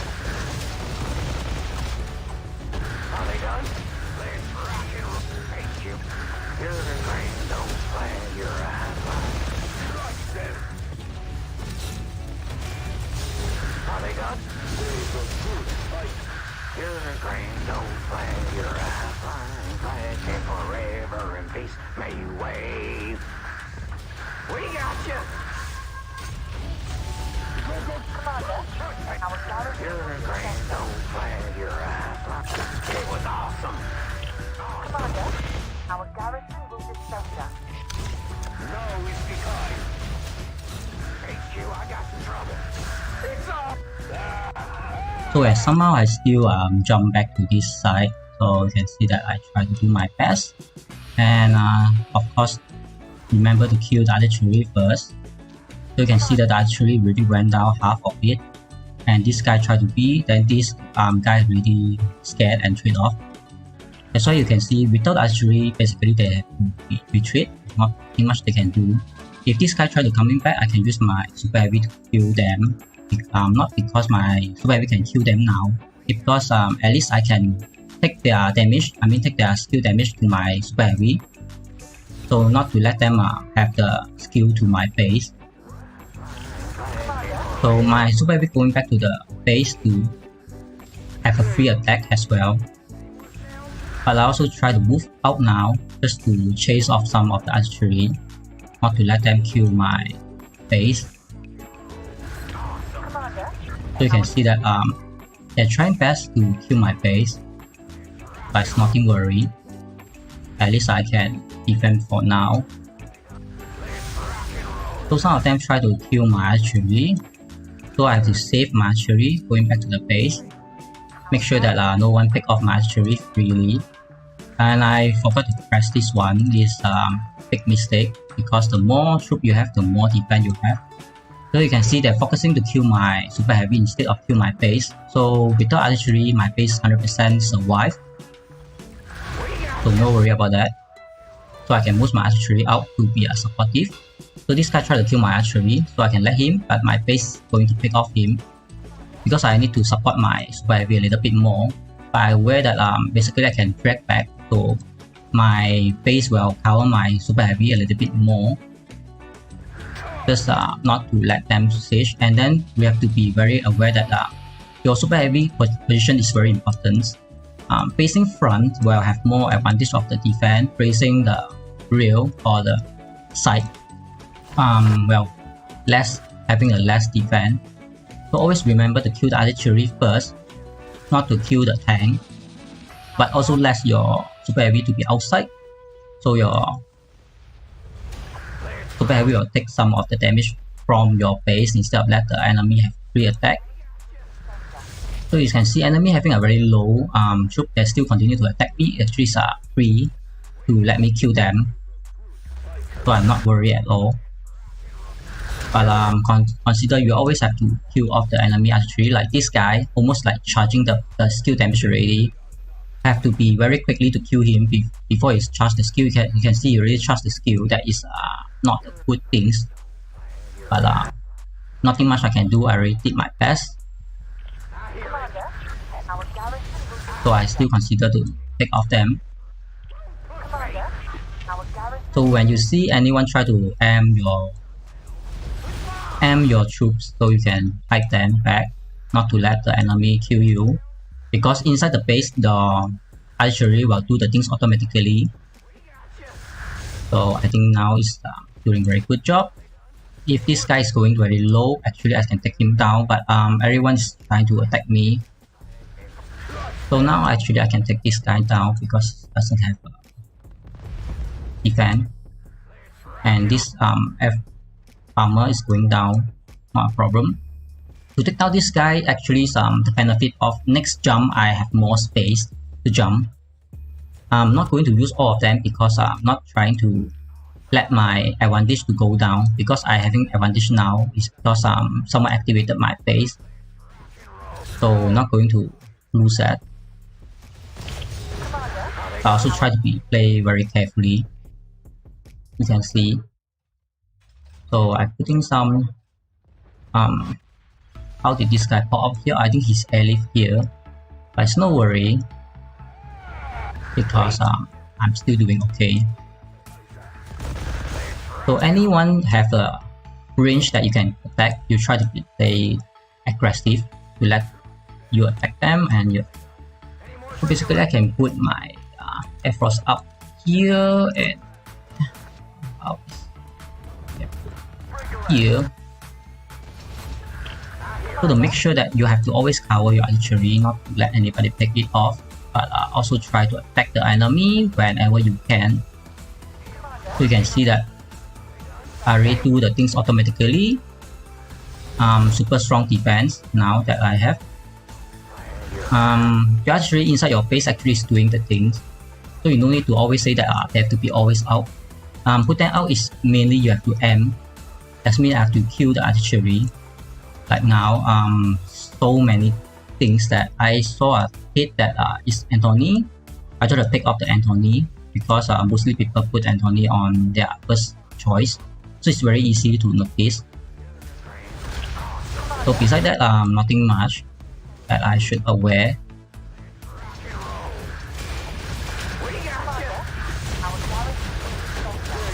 So you can see that I pick off more and more and more that I can pick off, and my base still standing and they're not going to aim my archery. So basically I can take that guy down. But you know, the forces on this side already came over, so I have to put archery on this side. Try to do some auto attack. But the game is killing me somehow. So this guy's yeah, he's doing a run, so I'm not scared to do a one-on-one to him. And this guy is already attacking my super heavy, so I can kill him, no problem. But some of the tanks already attacking my archery, so definitely it's a mistake there. But let's continue to siege. So I think it's still okay, not too worried. So let's put my troops out again, play super aggressive. So basically I can use my super to kill the archery, not a problem. You can see my troop is inside, and you can see the combine is War Machine and Anthony. It's because of killing speed, that this is the defense setup that I have instead of April with the Anthony. So when my super heavy is low, always try to be play a little bit defensive. So you can see my base super low, so I have to be very careful, otherwise my base go down without purposes.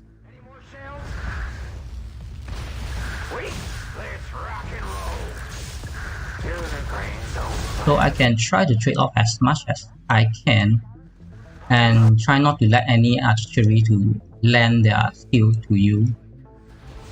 So the best is the more troop outside is better, because the enemy try to aim your troop instead of aim your base is something. But you also do not want to die too much. That's why you can see that whatever that inside my base is still considered attacking the enemy automatically. But I finally go down, so I relocate. Not losing too much reserve there. But let's see the battle report, how I doing this time with about maybe 15% of the HP, losing about 5, and here about 3. Yeah, 12 is max, right? 3 and 5. I already have a number. I already do calculations. About 8 reserve times 8, because each of them is 8 or something, or 4 or 8, whatever. So that's the cost that I pay for just now, instead of losing too many in the fight. But you can see, even though I have a low base HP, I still doing a better job, because enemy is more focusing on their tank, try to attack me. I almost 95% ignore all of their tank. I just only aim the artillery, whether it's strong or weak. But if I saw the strong one like 4 millions, then you should 100% kill them before they land their skill to you, because one skill will just take off your whole base. So let's look at battle reports. You can see this time alone I do about 8,000. So this is how I having almost 60 millions base trade off 8,000 kill. Is because enemies panic. They try to kill me off as soon as possible on the field, so that they can build their CC. But I try to kill the archery, so without the archery, basically they can't kill me easily. That's why you're not going to be very panicked that time, because once you're panicked, then you do not know what you have to do, and you try to do random things and losing your advantage. I don't see an opening on the whatever field, but it's fine because I saw some free kill, and you see that this the enemy CC is almost done. So you do not need to be rushed in and do something, since you are not going to kill this CC. We just need the fun and the point. So I let them build. And the second thing is that you see beside them is all of the land they have to burn. Each of the land need about 30 minutes. So plus 30 minutes, then they have to be built a village again. So let's say I have 30 minutes plus 30 minutes build time. I have 1 hour generated from my base. So I will understand that I have 1 hour to rest. So you can see that about 8.5 hours I will have 100% of HP. So I have airlift. So maybe I can wait about 2 to 3 hours, or maybe 1 to 2 hours. I can jump back and I will be having 60 million again. So because they have a build, they have to kill me, otherwise they can't build anything. That's why I have an upper hand. So I do not need to rush now. Otherwise they can just ignore my base and try to build 2 villages instead of 1, so that they do not need to kill my base. But let's kill this guy and this guy. Let's move my base over, because there's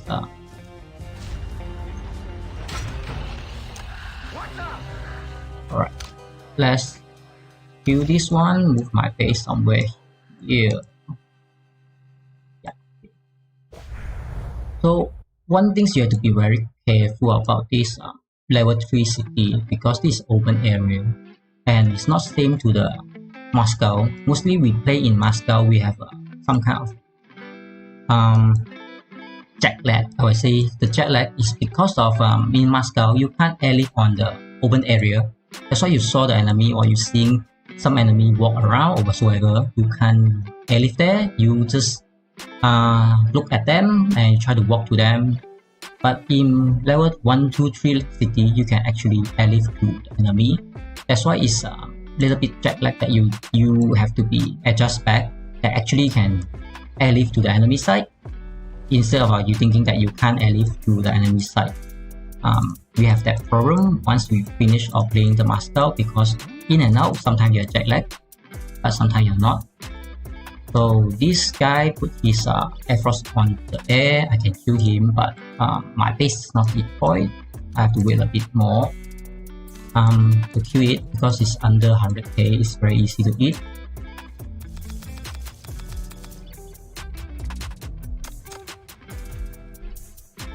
So I hit one of the things that base or not always do the deploy automatically.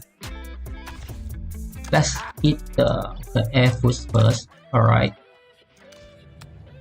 Then I will just take this one as well.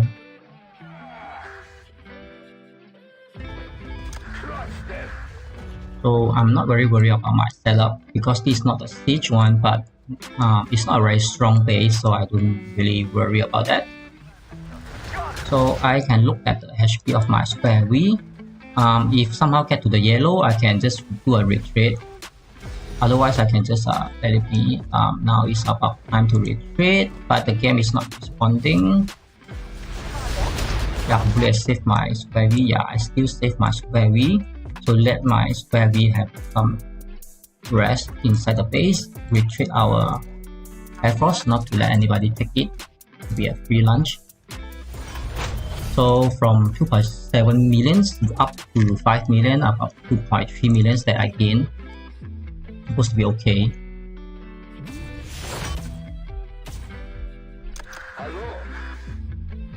Heading home. Time to go back. So let's look at my square V. Is full already. So let's do a second round. Let's rock and roll.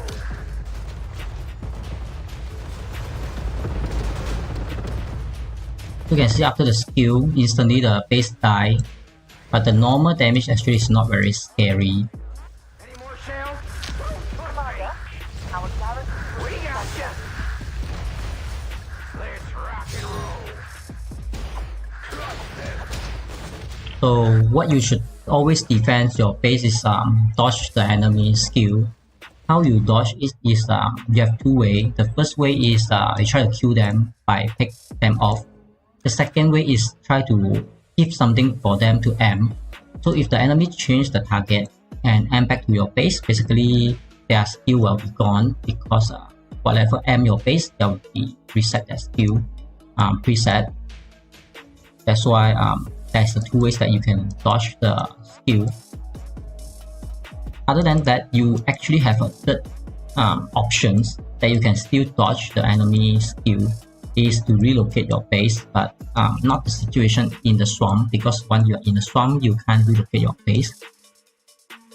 But you're doing one-on-one, and you can do that big, because you can dodge 100%.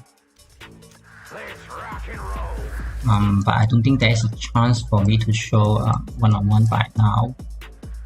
So let's do a group for both of them and try to change the setup for this setup to be more efficient. Always step back the officer, just in case someone try to jump in and kill my base. I do the what things. Yep. So by this, having more easier to control.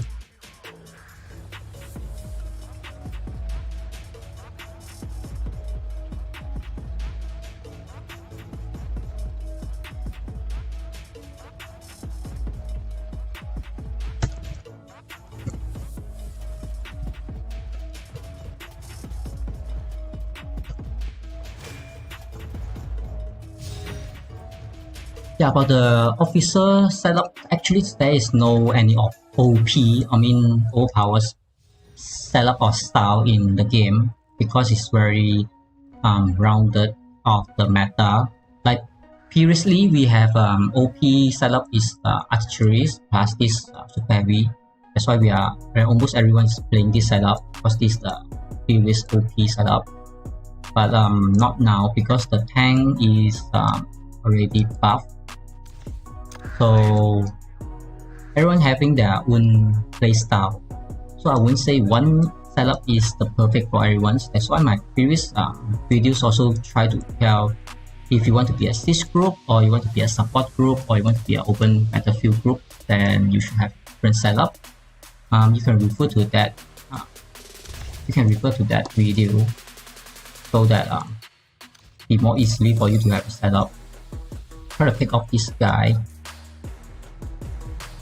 TFG, and try to walk over here and hit this few lunch. And let's see whether they burn anything or not. Yeah, they 100% burn something. Otherwise, why they want to build a CC there and stuck everyone? Because they might be safe to have CC that we can't jump in at all. But the problem is that all of them is stuck on one CC that have no territory for them to gain the resources at all, and they can't even move because this all the territory claimed by this alliance. So I think they are quite smart that just only burn one village at a time, so they can all go there and block it and do the trick. Instead of burn too many, then you can jump too many sites to go in. This is one of the good strategy that I would say. But it's not for me because I can jump even though they are full there, so not a problem. So my effort is not doing that thing, so let's move a little bit further. Yeah, so after Q, going back. Yep, done. So let's wait for my base to do that things. Basically I can move now just to be more efficient. I remember, yeah, this target 1, 2, 3. So actually I spent some city pass to get out of the Moscow. That's why I try to be paying off. How do I say it paying off is this combat drill. If you can get the top one, basically you get back one city pass. So maybe something is better than nothing. Hence statue is definitely something that you should working on. Otherwise 6 is still good, but if not then 3 or 1, something is better than nothing. Basically city pass is good to cover back the cost that try to jump city. Secondly is the statue, the more the better, because we're having a more new officer that need to be maxed out. So try to pay off means you try to gain more things. Then another thing is doing combat drills, we have a basic reward that giving you statue. So getting the 30 million mark is better. So without that, Hockey March is very worth by now.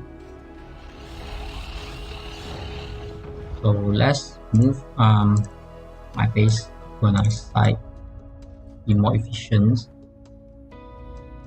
So basically where this is another alliance territory, so I do not need to worry when I walk into it because enemy can't airlift there. So sometimes you have to be aware that which is which enemy, because if you walk into the active enemy territory, they might airlift there and kill you, that you can't do anything besides you only can airlift out or let them kill. That's why sometimes you move, you have to always aware whether the territory you're moving in is the inactive alliance. I believe this is one of the inactive alliance, so no one will jump there because everybody is locking the alliance by the Moscow. So no one will just join it and jump to kill me.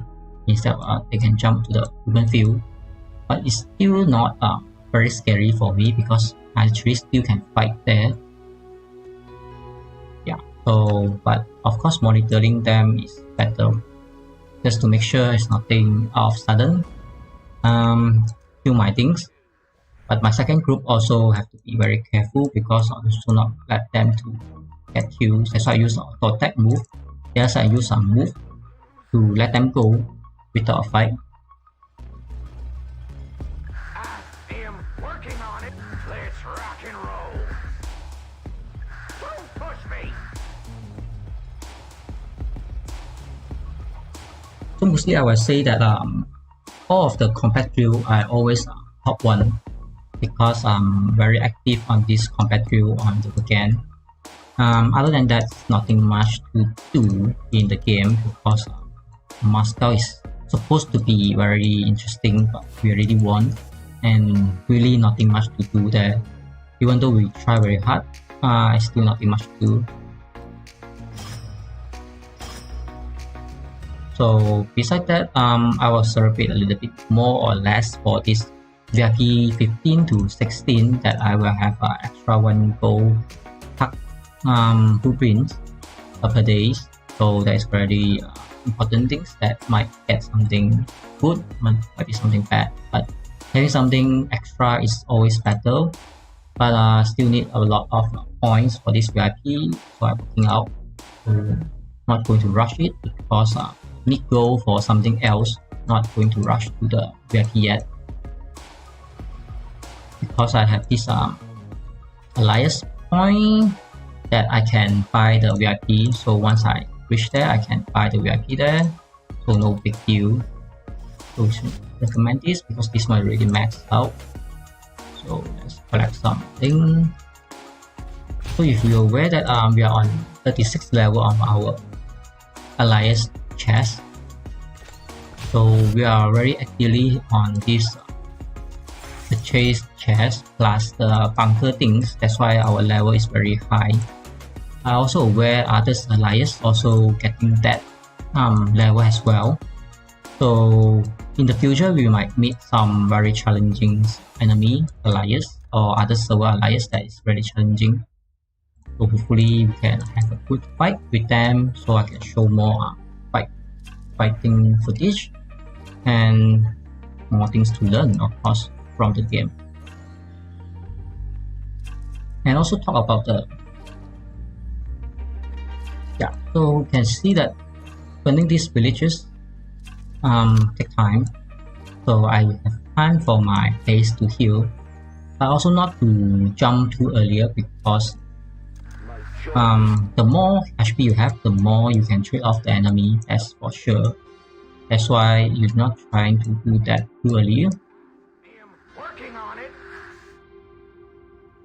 Don't disturb me. It's very far but almost there, so I can set up my base on the other side so that once my first group on the stage done in the bottom side, I can go to the top side and hit the other's point. So I very hate to have the pop things, so mostly I will just press them even though it's very lame things to come out, but no choice, just to make sure there is nothing to pop. So let's build this base. So whoever of you doesn't have the Guardian of Truth is not a problem because the most recent setup is the Spanner plus this Angel of Light.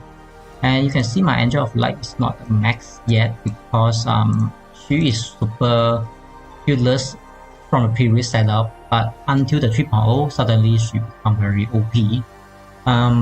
This because the pre-charge thing got cancelled and fixed by the game. That's why somehow she become very useful again.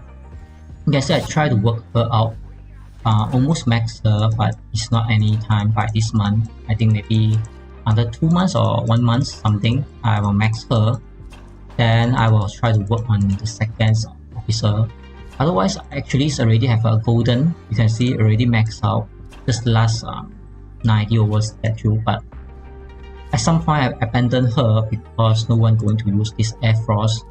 And the point is that used to be very good on the Air Force for the bomber, but somehow they fixed it and become not very good by now. That's how I try to abandon her. Are they done? The sad story that I'm not going to talk too much. But I just tell that whoever doesn't have a Guardian of True, it's not a big deal because I didn't use Guardian of True in my setup. If you see, Guardian of True is idle. You can see without a number, he just stand there even though he's maxed out. I didn't use him. The main reason is because I only have one spare V, and Guardian of True is only buffed to the tank unit. So if you are not using a tank unit, basically it's not very benefit to it. That's why I try to idle. Let him be a standby there.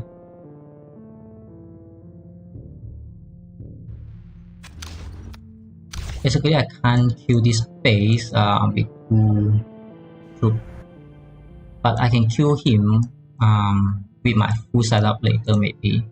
But let's kill this guy first. I didn't know where here have a strong base, but it's okay. I can kill him later on because my base is already set up on the top side. So I'm not going to move too much until I build up this base at the point.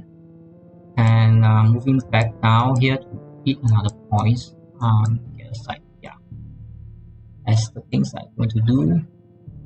So let my troop walk their way to there. But also I can try to jump here, but I think someone's already jumped to enjoy the fun, so it's better for him to be alone there to enjoy the fun. Because having too much will spoil the fun. You can see now it's having 2, so they're splitting the point that the enemy have. So this guy is 30 millions, XYT is about 45 millions. But one problem is that you can see these guys already one archery go down from XYT. So you can see he's only got 2.5 group defending his base, is not strong enough. So if enemy try to do a swamp now, now he have so he try to buy back, train back his troop is the correct things to do, but take times to train back the whole group. That's why it's always you have to be careful with your troop, not to let them die too earlier if you're going to be a defensive mode, because you try to block the enemy to build a village, so you are in a defensive mode. So losing troop means weaken your own defensive. So you always try to play super defensive. But let's see how these 2 guys do before I jump in, and I still not pick the whole point things yet. So yeah, not going to be super worried. I think not to walk over that strong base, so I try to take a U-turn to this guy. Looks better this way. Or basically I can take another round. Basically I can come over here and kill this guy. Let's kill this guy first. But I saw Air Frost, so let's take this Air Frost as well.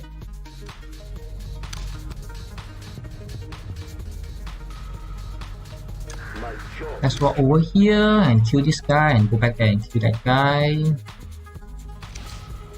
So gain some point, looks good, and I'm the top one yet.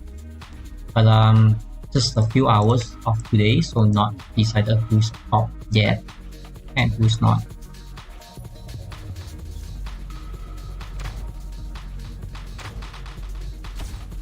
So basically my base, luckily I checked, so I saw that few of my troops wasn't even inside the base.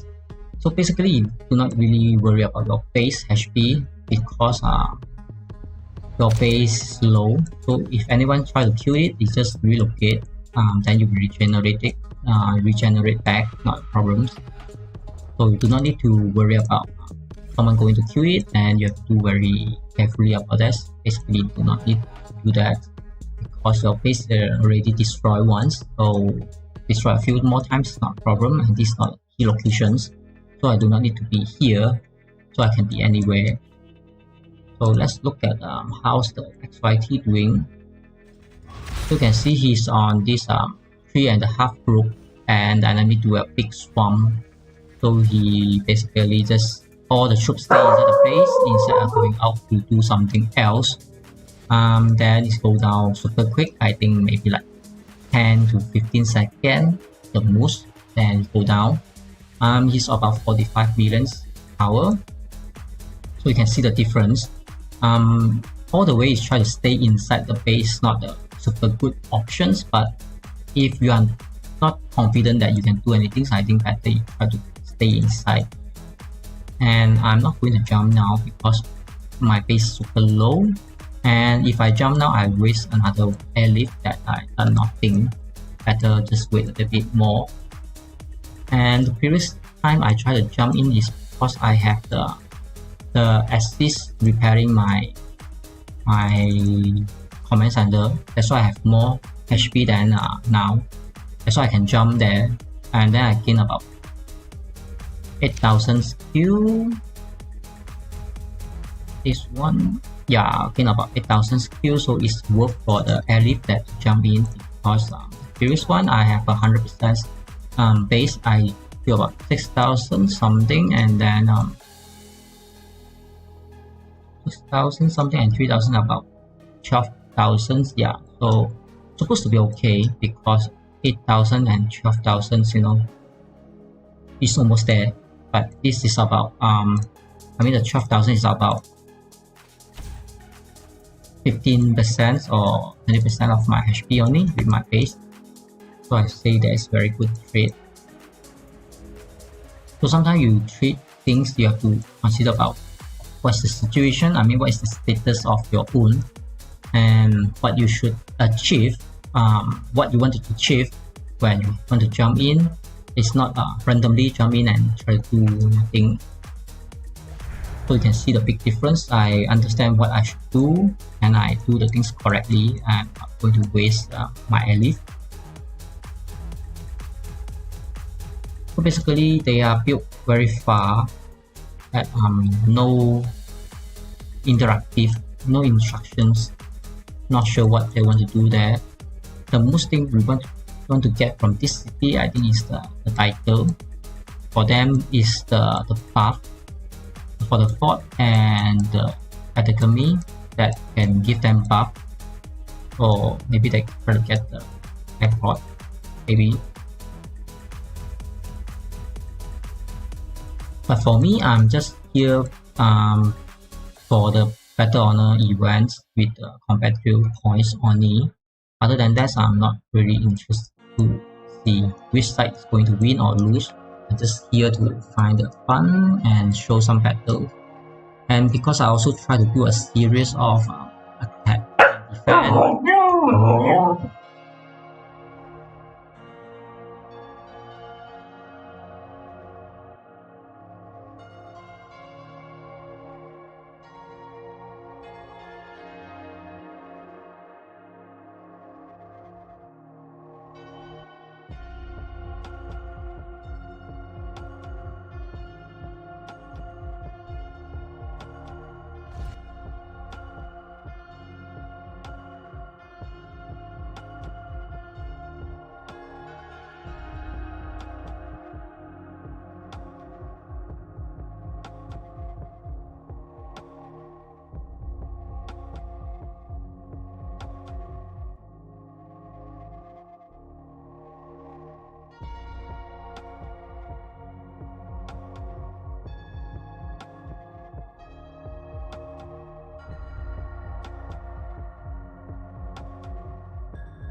You told me we rock and roll.